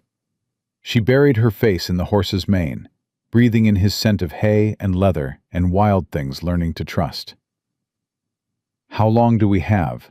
Ethan asked, his voice tight with barely controlled rage. I'll return tomorrow at noon. Have the girl ready to travel. After Blackwood left, Lily stayed in the barn, too scared to move. She heard Ethan and Samuel arguing in low, urgent voices, heard the words lawyer and fight and time, heard the desperation underneath it all. Finally, she couldn't hide anymore. She emerged from Ghost's stall to find both men in the barn, their faces grim. You heard, Ethan said, not a question. Yes. Lily, is it real? Is he really my uncle? Ethan ran a hand through his hair. The documents look legitimate. Birth certificates from Louisiana parishes, marriage records, census data. If they're forged, they're damn good forgeries. So I have to go? No, hell no. Ethan crouched to her level. We fight this. We find a lawyer. We challenge the custody order. With what money? Lily's voice was small. You barely made profit this year. Samuel said so. You can't afford to fight a rich man in court. The truth of it hung between them like a noose. Samuel cleared his throat. Mrs. Henderson. She has connections. Maybe she can... She's 3 days away, in Fort Worth, visiting her sister. I sent word, but she can't get back in time. Ethan stood, pacing. There has to be something, some way to stall, to buy time. Mr. Cole? They all turned. A rider had appeared in the yard, young, dust-covered, holding an envelope. Telegraph from Dallas. Man said it was urgent. Ethan took the envelope, tore it open, read. His expression shifted from hope to confusion, to something that might have been relief. What? Samuel demanded. What does it say? It's from Daniel Warren, the lawyer Mrs. Henderson mentioned. Ethan read aloud. Received Henderson inquiry. Stop. Investigating grant operation. Stop. Have evidence of fraud and child trafficking. Stop. Do not release girl to any representative. Stop. Will arrive your location within 48 hours. Stop. Warren. 48 hours, Samuel breathed. Blackwood wants her tomorrow. Then we don't give her to him. He'll bring a marshal, maybe more men. We can't fight the law, Hefe. Watch me. Lily stepped forward, her heart hammering. What if I hide, just for a day or two, until this lawyer Warren gets here? Where? Ethan shook his head. Blackwood will tear this place apart, and if we're caught hiding you, it'll make everything worse legally. Not here. Lily's mind was racing. There's a cave, about 2 miles north, near the creek. I found it last week when I was exploring. Big enough for a person and a horse. Absolutely not. You're not hiding in a cave alone. I won't be alone. I'll take Ghost. Both men stared at her. That horse is half wild, Samuel said. He'll kill you if something spooks him. No, he won't. He trusts me now. And nobody knows I can ride him. Nobody's even seen us together. Lily grabbed Ethan's hand. Please, 2 days. That's all we need. And when this lawyer gets here, he can prove the documents are fake, and everything will be okay. And if he can't prove it? Lily met his eyes steadily. Then at least we tried. The plan was insane, reckless, probably illegal. But Ethan found himself nodding, because what choice did they have? Let Blackwood take her tomorrow? Watch her disappear into Virgil Grant's factories, knowing he'd failed to protect her? We do this right, he said finally. Samuel, you pack supplies, food, water, blankets, enough for 3 days in case Warren's delayed.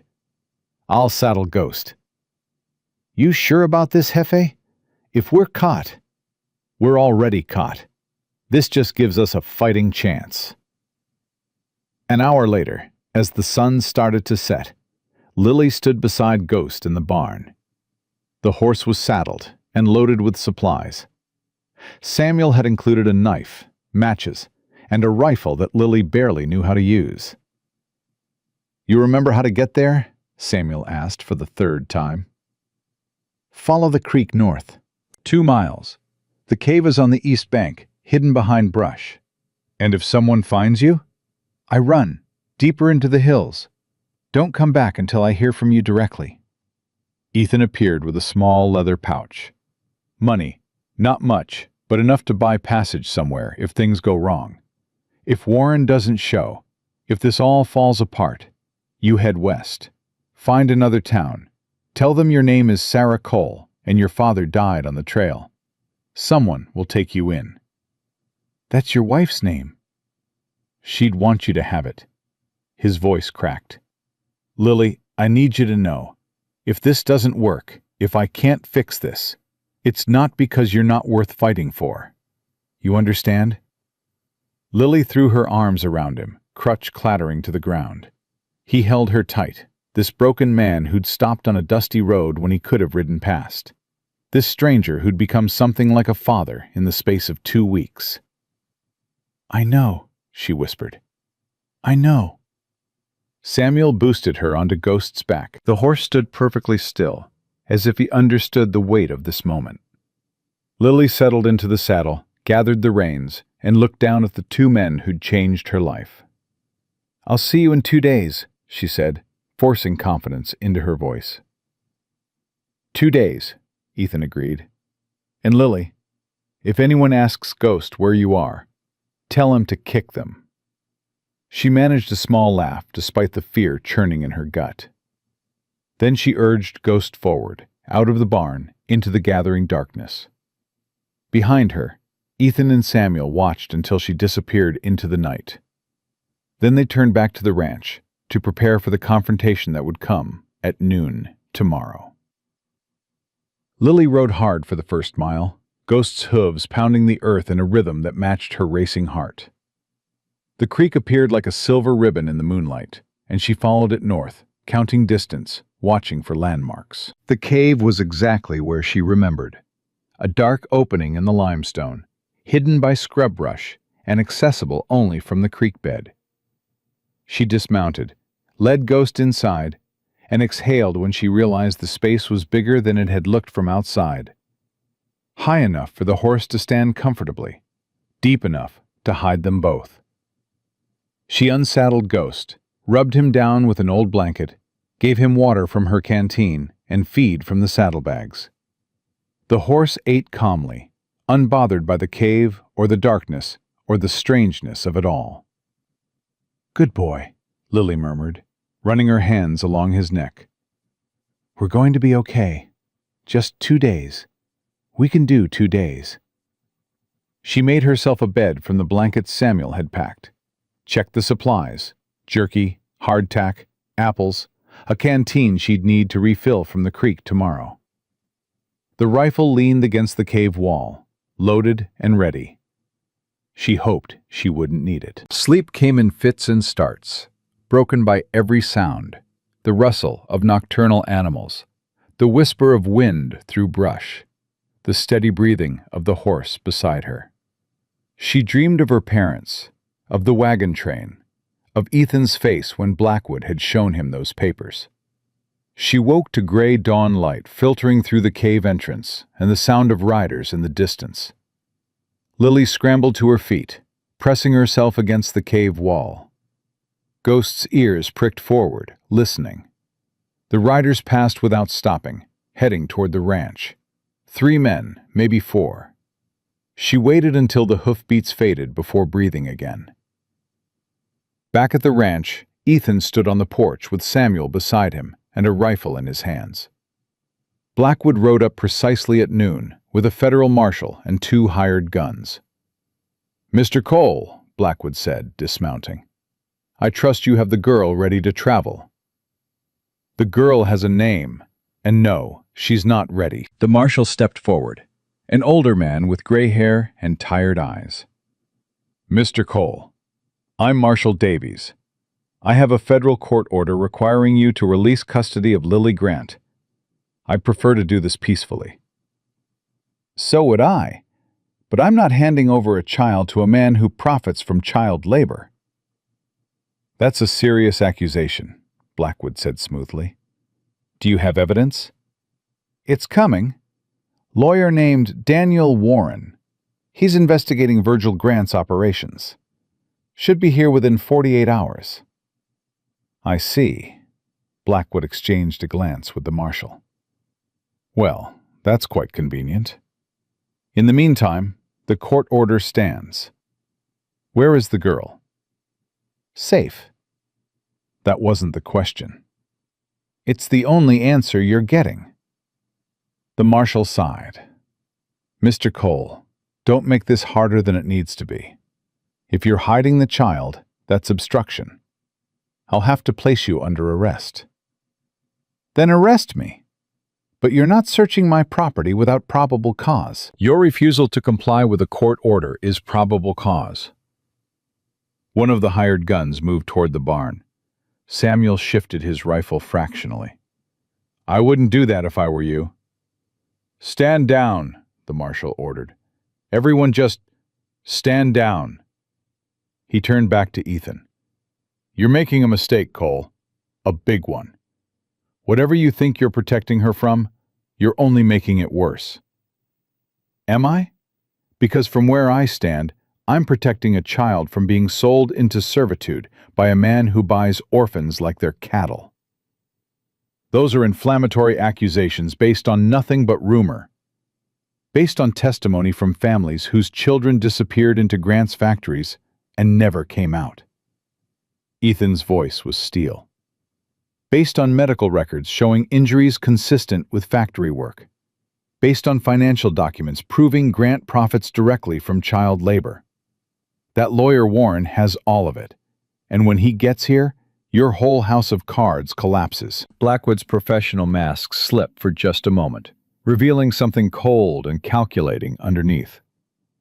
"The girl can't hide forever, and every day you keep her from her legal guardian, you dig yourself deeper into a hole you won't climb out of. Then I guess I better keep digging." The standoff lasted another 20 minutes. Threats and counter-threats, legal jargon and righteous anger. Finally, the marshal pulled Blackwood aside for a quiet conversation. When they turned back, the lawyer's face was tight with barely suppressed fury. "We'll return tomorrow," Blackwood said, "with a search warrant and enough men to turn this ranch upside down. If the girl isn't produced, you'll be arrested for kidnapping and obstruction. Your ranch will be seized. Your partner will be charged as an accessory. And when we do find her, and we will find her, she'll be taken to Boston, and you'll never see her again." Is that really what you want? "What I want," Ethan said quietly, "is for men like you and Virgil Grant to leave children alone. What I want is for the law to protect the innocent instead of the powerful. What I want is a world where a girl with a twisted leg isn't treated like she's disposable." He paused. "But since I can't have any of that, I'll settle for 48 hours. That's all I need. 48 hours for the truth to catch up with your lies." Blackwood climbed back onto his horse. "Tomorrow, Cole, with a warrant. And then we'll see whose lies catch up with whom." They rode away, leaving dust and threats in their wake. Samuel lowered his rifle. "That went well." Like a house on fire, Ethan slumped against the porch railing. "We've got maybe 24 hours before they come back with reinforcements. Warren better get here in time, or we're all going to jail." "And if he doesn't?" Ethan looked toward the northern hills where Lily was hiding. Then I guess we all become outlaws together. In the cave, Lily had heard none of this. She spent the day rationing her food, refilling her canteen from the creek, talking softly to Ghost to keep them both calm. The hours crawled past like wounded animals. When the sun finally set on the first day, she allowed herself a moment of hope. One day down, one to go. Warren would arrive tomorrow. He'd prove the documents were fake. Everything would be okay. She almost believed it. But that night, as she tried to sleep with Ghost standing guard beside her, she heard something that made her blood freeze. Men's voices, multiple riders, moving through the darkness with torches, searching. "Has to be around here somewhere." Blackwood said Cole mentioned the northern hills. "Kid on a half-wild horse can't have gone far. $100 to whoever finds her." Lily pressed her hand over her mouth to keep from making a sound. Ghost shifted nervously, sensing her fear. She grabbed his halter, whispered desperate prayers against his neck. The torches moved closer. Closer. One rider passed within 50 feet of the cave entrance. If he'd looked in the right direction, if the brush hadn't hidden the opening, if Ghost had made a sound. But he didn't look, and the brush held, and Ghost stayed silent as death. The riders moved on, their voices fading into the night. Lily stayed frozen for another hour, waiting to make sure they were really gone. Then she collapsed onto her blanket, shaking so hard her teeth chattered. This wasn't going to work. Even if Warren arrived tomorrow, even if he had evidence, Blackwood had already sent men to find her.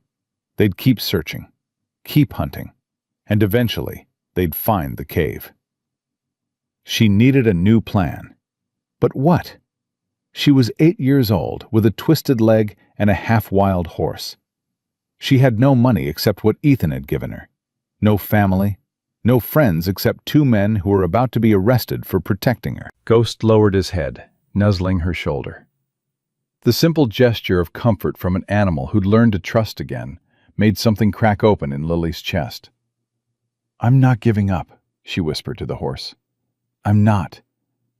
They can hunt me, threaten me, try to drag me to Boston, but I'm not giving up." Ghost's ears flickered forward, listening. "Tomorrow, Warren arrives. Tomorrow, everything changes. We just have to make it through one more night." She settled back onto her blanket, the rifle within reach, and tried to believe her own words. Back at the ranch, Ethan couldn't sleep either. He sat on the porch with Samuel, both of them armed, both of them watching the darkness for signs of riders. "You think she's safe out there?" Samuel asked. "Safer than she'd be here when Blackwood comes back with his warrant." "And Warren? You think he's really coming?" Ethan pulled out the telegram, read it again in the lamplight.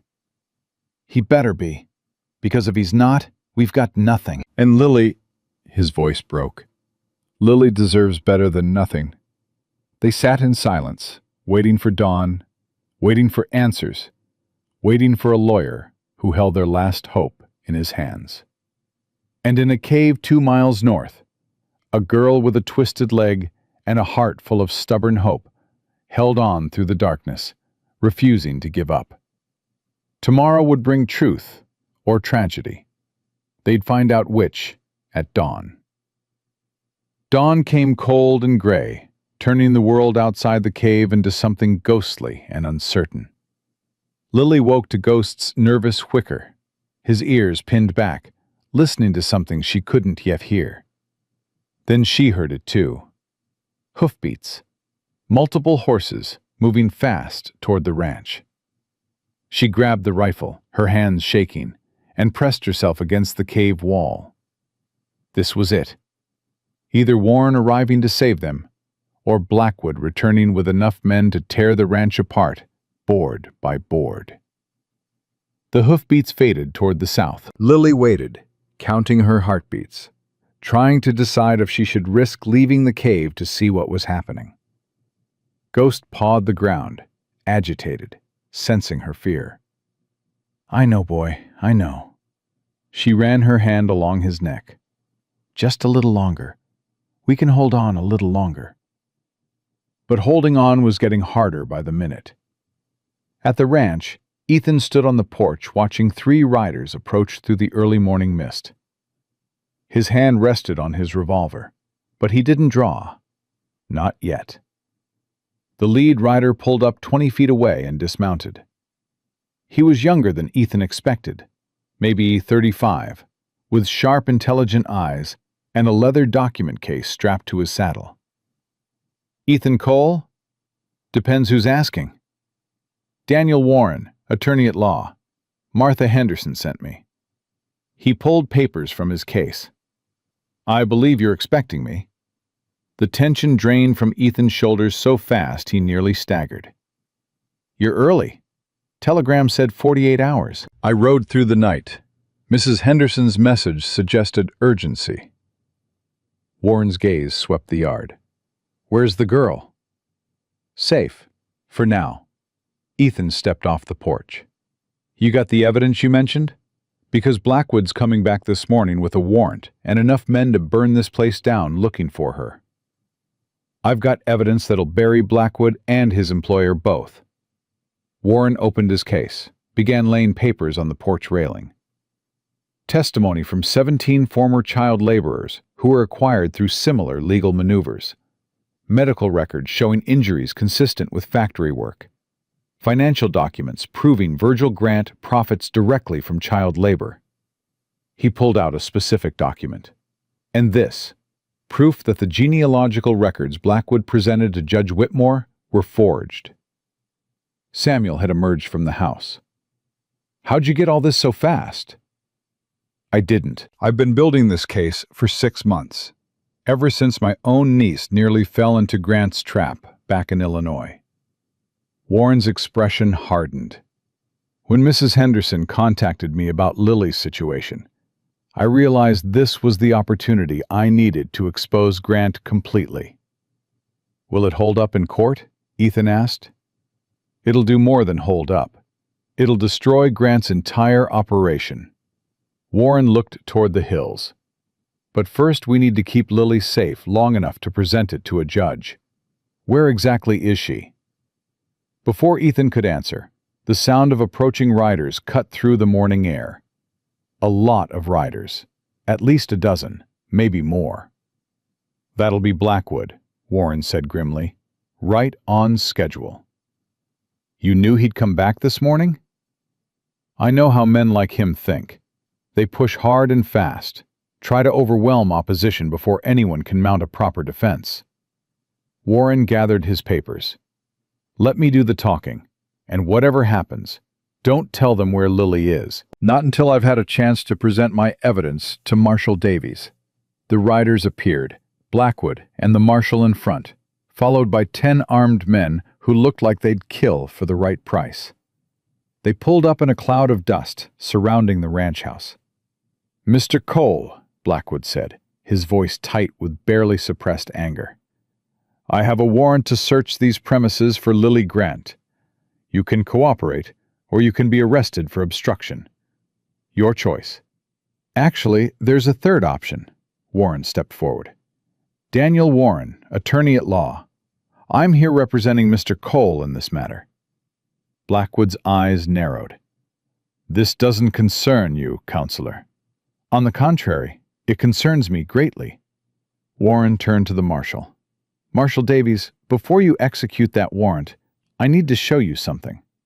Evidence that the custody claim against Lily Grant is part of a systematic pattern of child trafficking." "That's a serious accusation," Davies said. "It's a documented fact." Warren opened his case again. "The genealogical records Mr. Blackwood presented to Judge Whitmore? Forgeries. I have researchers' affidavits proving the birth certificate claiming Virgil Grant as Lily's relative was inserted into parish records after the fact. It never existed before 3 months ago." Blackwood's face had gone pale. "That's impossible. Those records were verified by researchers hired and paid by Virgil Grant. When I sent independent investigators to Louisiana, they found significant discrepancies." Warren held up a document. "This is the actual parish register from 1855. No Virgil Grant listed as the son of Lily's great-grandparents. The man is not related to her in any way." "You're lying." But Blackwood's voice had lost its certainty. "Am I?" Warren pulled out more papers. "I also have testimony from families whose children were taken through identical legal maneuvers. Children who disappeared into Grant's factories. Children who died from injuries sustained working machinery they were too small to operate safely." Marshal Davies had straightened, his attention fully on Warren now. "You're saying this custody claim is fraudulent?" "I'm saying it's part of a criminal enterprise. Virgil Grant uses corrupt lawyers and falsified documents to acquire orphan children for labor. He's been doing it for years across multiple states." Warren's voice was iron. "And I have enough evidence to prove it in any court in the country." One of Blackwood's hired guns shifted in his saddle. "We getting paid to listen to this, or we getting paid to find the girl?" "Shut up, Graves," Blackwood snapped. But Graves was done taking orders. "The hell I will.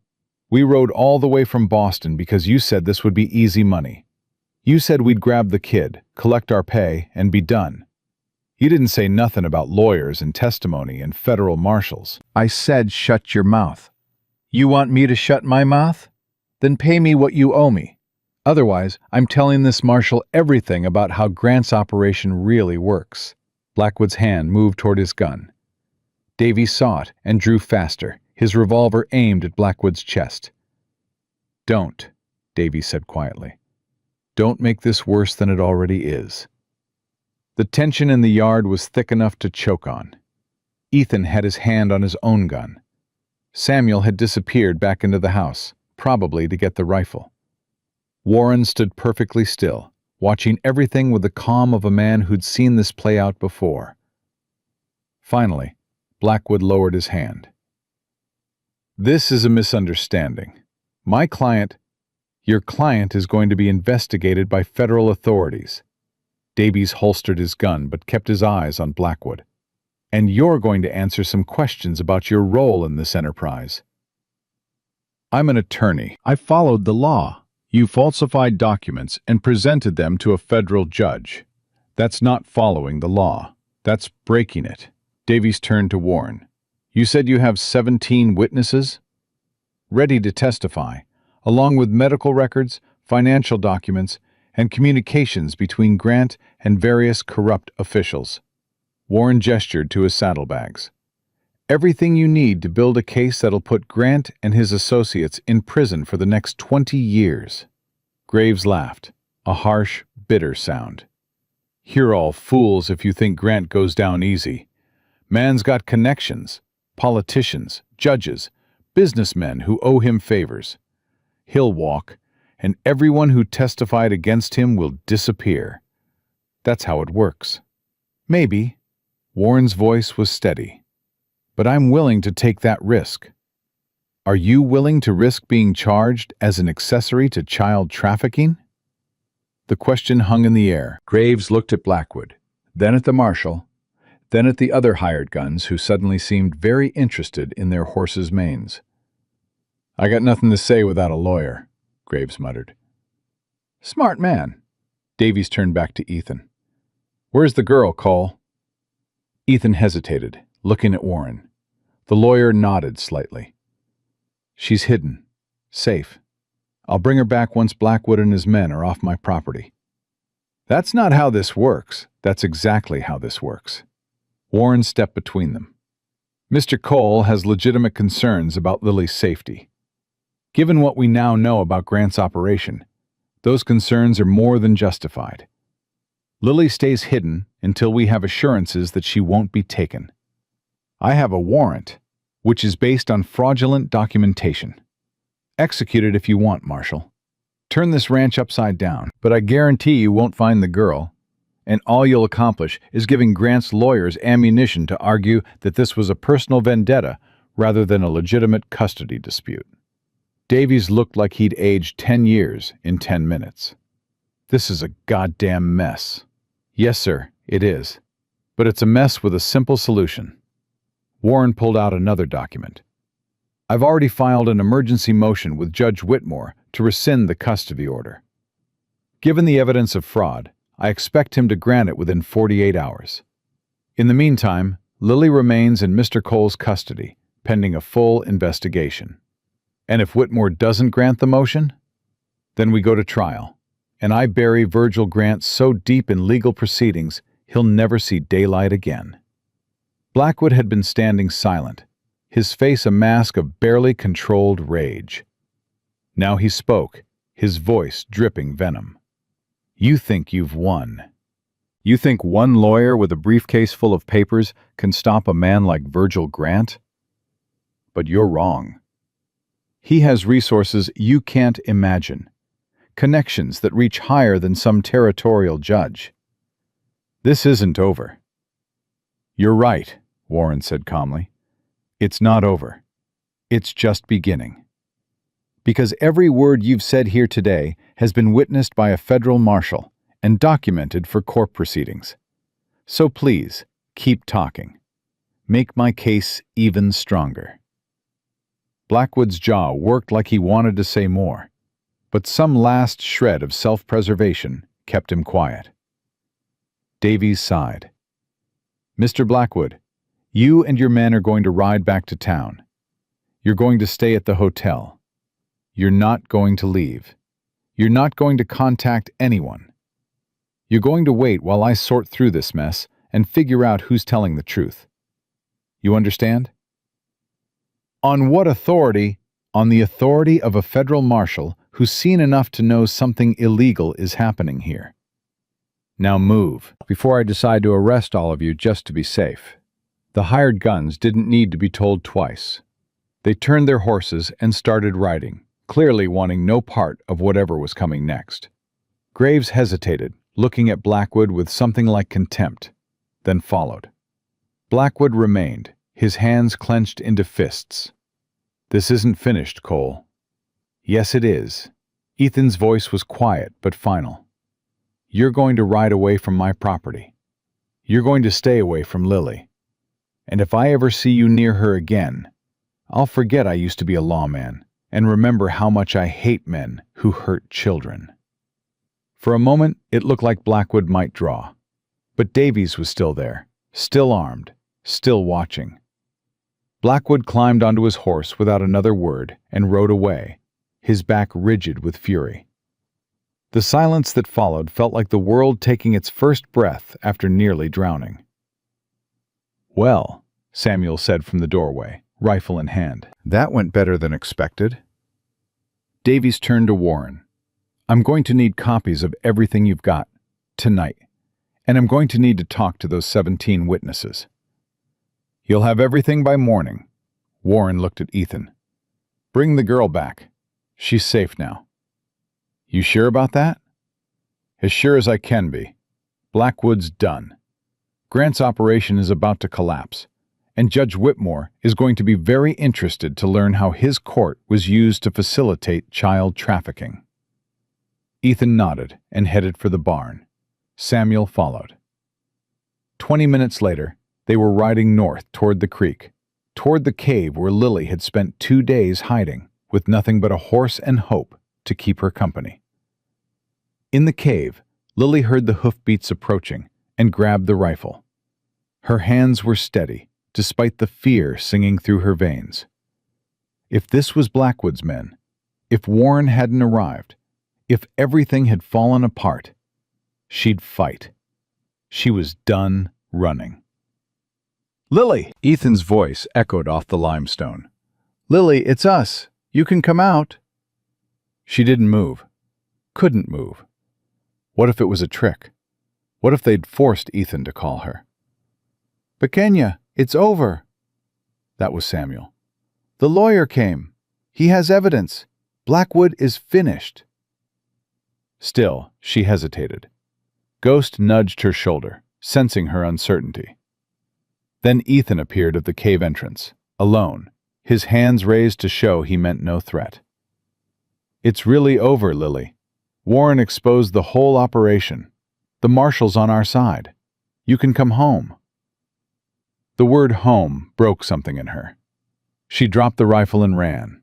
Hobbled, really, her bad legs screaming in protest after 2 days of little movement. But she ran anyway, and Ethan caught her, holding her while she sobbed against his chest. "I was so scared," she whispered. "I thought they'd take me. I thought I'd never see you again." "I know, but you're safe now. You're home." Samuel appeared with Ghost, already saddled. "Come on, let's get back before Davies changes his mind about waiting." The ride back to the ranch felt surreal. Lily kept expecting riders to appear, to chase them down, to drag her away.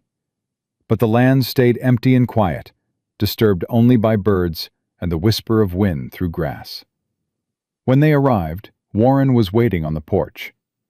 He studied Lily with the same sharp assessment he'd given Blackwood's documents. "Miss Grant, I'm Daniel Warren. I've been hired to ensure you don't end up in Virgil Grant's factories." "Are you good at your job?" Lily asked. Warren smiled. "Very. Which is why you're not going anywhere except maybe inside for a hot meal and a real bed." Over the next 3 days, the ranch became headquarters for Warren's case against Grant. Marshal Davies interviewed Lily about the wagon train, about being abandoned, about everything that had happened since. Warren showed her documents, explained legal concepts, prepared her for what might come next. "There's a chance this goes to trial," he said on the third evening. "Grant has money, connections. He might fight." "Let him fight." Lily's voice was steady. "I'm not scared anymore." "No," Warren said, respect clear in his tone. "I don't imagine you are." But Grant didn't fight. 2 weeks later, word came that he'd been arrested in Boston on federal charges. His factories were shut down. The children working there were freed and placed with families or reputable institutions. And the lawyers and officials he'd bribed started turning on each other, desperate to cut deals. Blackwood disappeared. Rumor said he'd fled to Mexico. Graves and the other hired guns were arrested on various charges, and Sheriff Dalton resigned before the petition to remove him was even completed. Judge Whitmore rode out to the ranch himself to deliver the news. He was a stern man with silver hair and eyes that had seen too many lies presented as truth. "Mr. Cole, I owe you an apology. My court was used as an instrument of child trafficking. That's both humiliating and infuriating." He turned to Lily. "Young lady, I'm issuing a permanent guardianship order granting Ethan Cole full parental rights. Furthermore, I'm placing a federal protection order preventing Virgil Grant or any of his associates from approaching you or attempting further custody claims." "Thank you, sir." Lily said. Don't thank me. Thank the people who fought for you when the system failed. He looked at Ethan. Take care of her, Cole. She's something special. I know. After Whitmore left, Ethan pulled Lily aside. There's something I need to ask you, and I want you to answer honestly, not what you think I want to hear.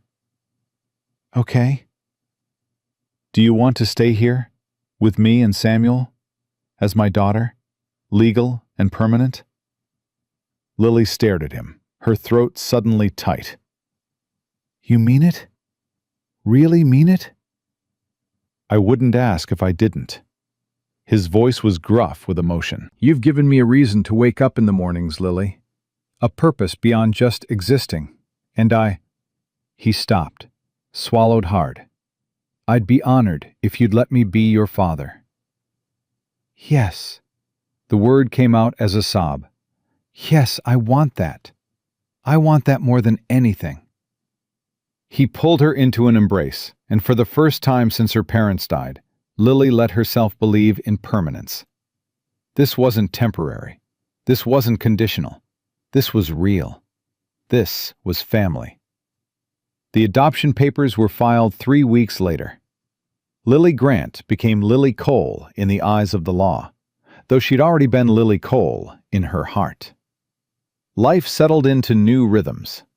She helped with a ranch, worked with horses, especially Ghost, who'd become as much her companion as her project.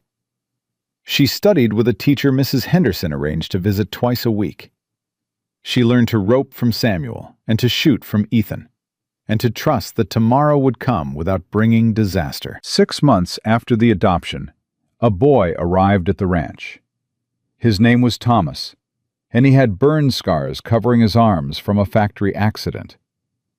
He was one of the children Warren's investigation had freed, and he had nowhere else to go. Can he stay? Lily asked Ethan. Just for a while? Until he finds somewhere permanent? Ethan looked at the boy, 10 years old, scared, expecting rejection, and saw himself in Lily's eyes that first day under the mesquite tree. He can stay as long as he needs. Thomas stayed, and 3 months later, a girl named Sarah arrived, 12 years old, orphaned by cholera, angry at the world. She stayed too. Over the next 2 years, the Double C Ranch quietly transformed from a struggling cattle operation into something else entirely. A place where broken children went to heal. Where being different or damaged didn't make you disposable. Where family was built rather than born. The neighbors talked, of course, some disapprovingly, but most saw what was really happening. A man who'd lost his own daughter finding purpose in saving others. And a girl who'd been abandoned on a roadside becoming the heart of something that mattered. On Lily's 11th birthday, Ethan gave her something she'd never expected. A deed with her name on it. This ranch, it's yours, he said. When I'm gone, you'll inherit it, along with the responsibility of continuing what we've built here. I'm 11, Lily protested. I don't know how to run a ranch.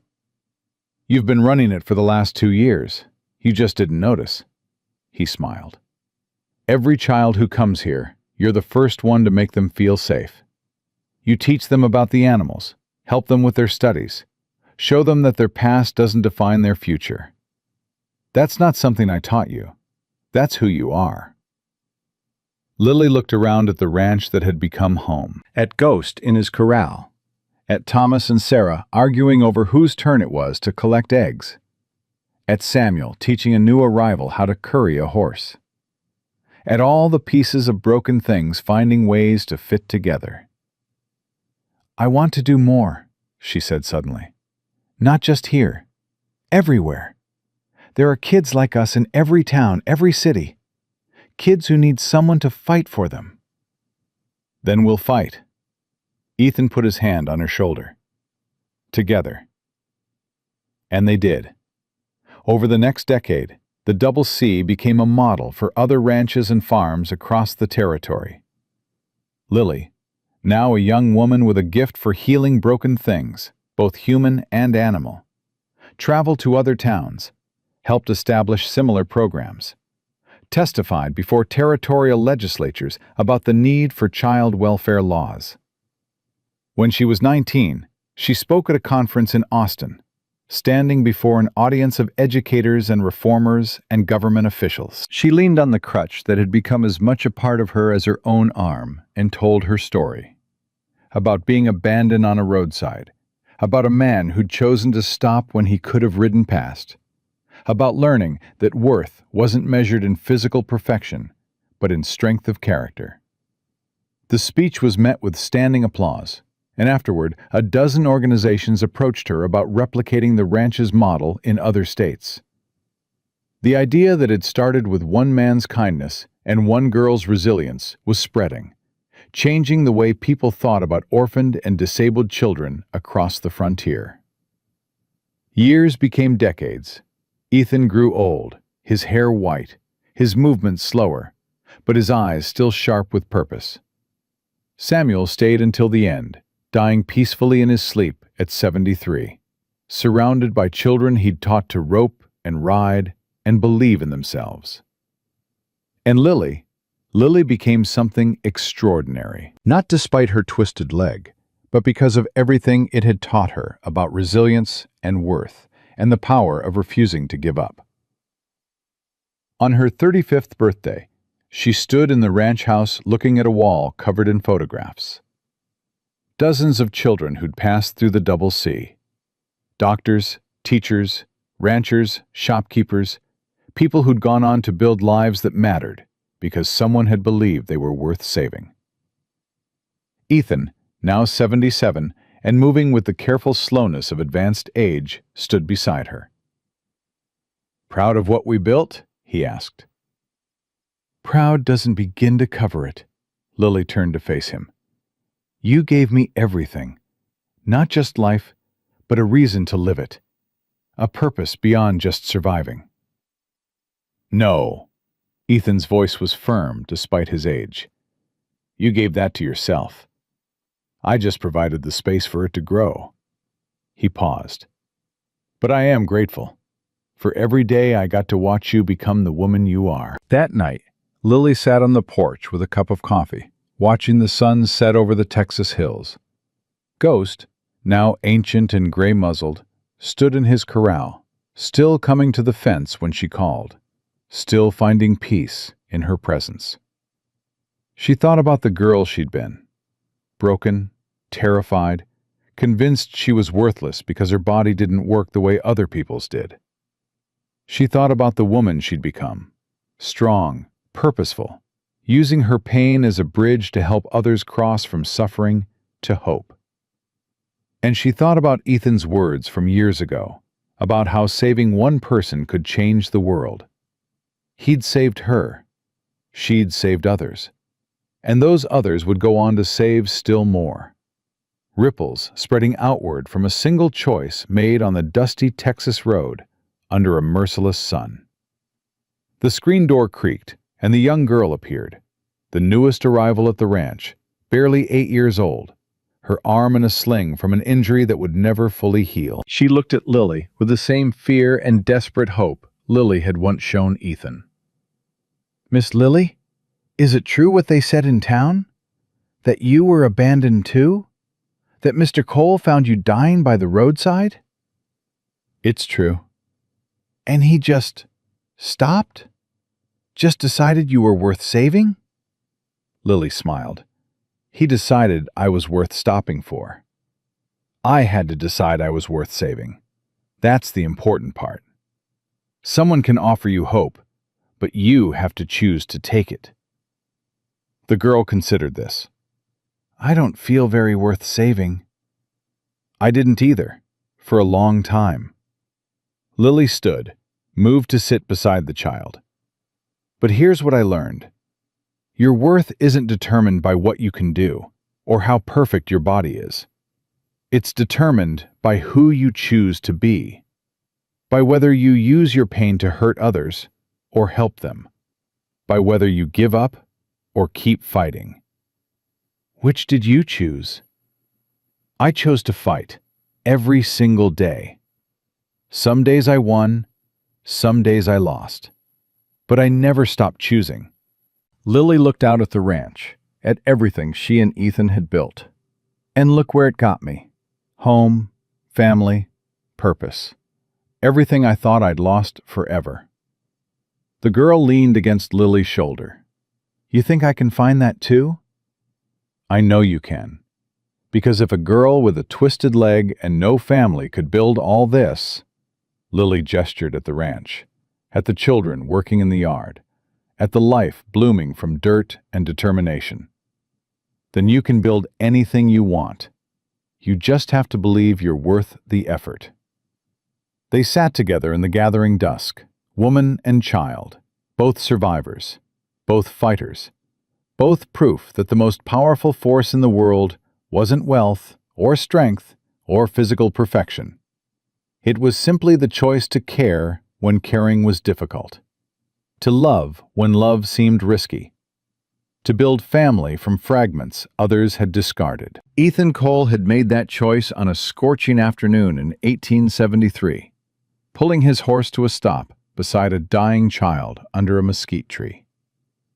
And that single choice had echoed across time and lives, proving that one act of compassion could change not just one person's world, but the entire world itself. Lily Grant Cole had been saved by a cowboy's kindness on a Texas road. But she'd saved herself through the choice to believe she was worth saving. And in doing so, she'd saved hundreds more. That was her legacy, not the twisted leg she'd been born with, not the abandonment she'd survived, but the sanctuary she'd built for other broken things, learning to be whole. One choice, one child, one chance at redemption, and everything changed.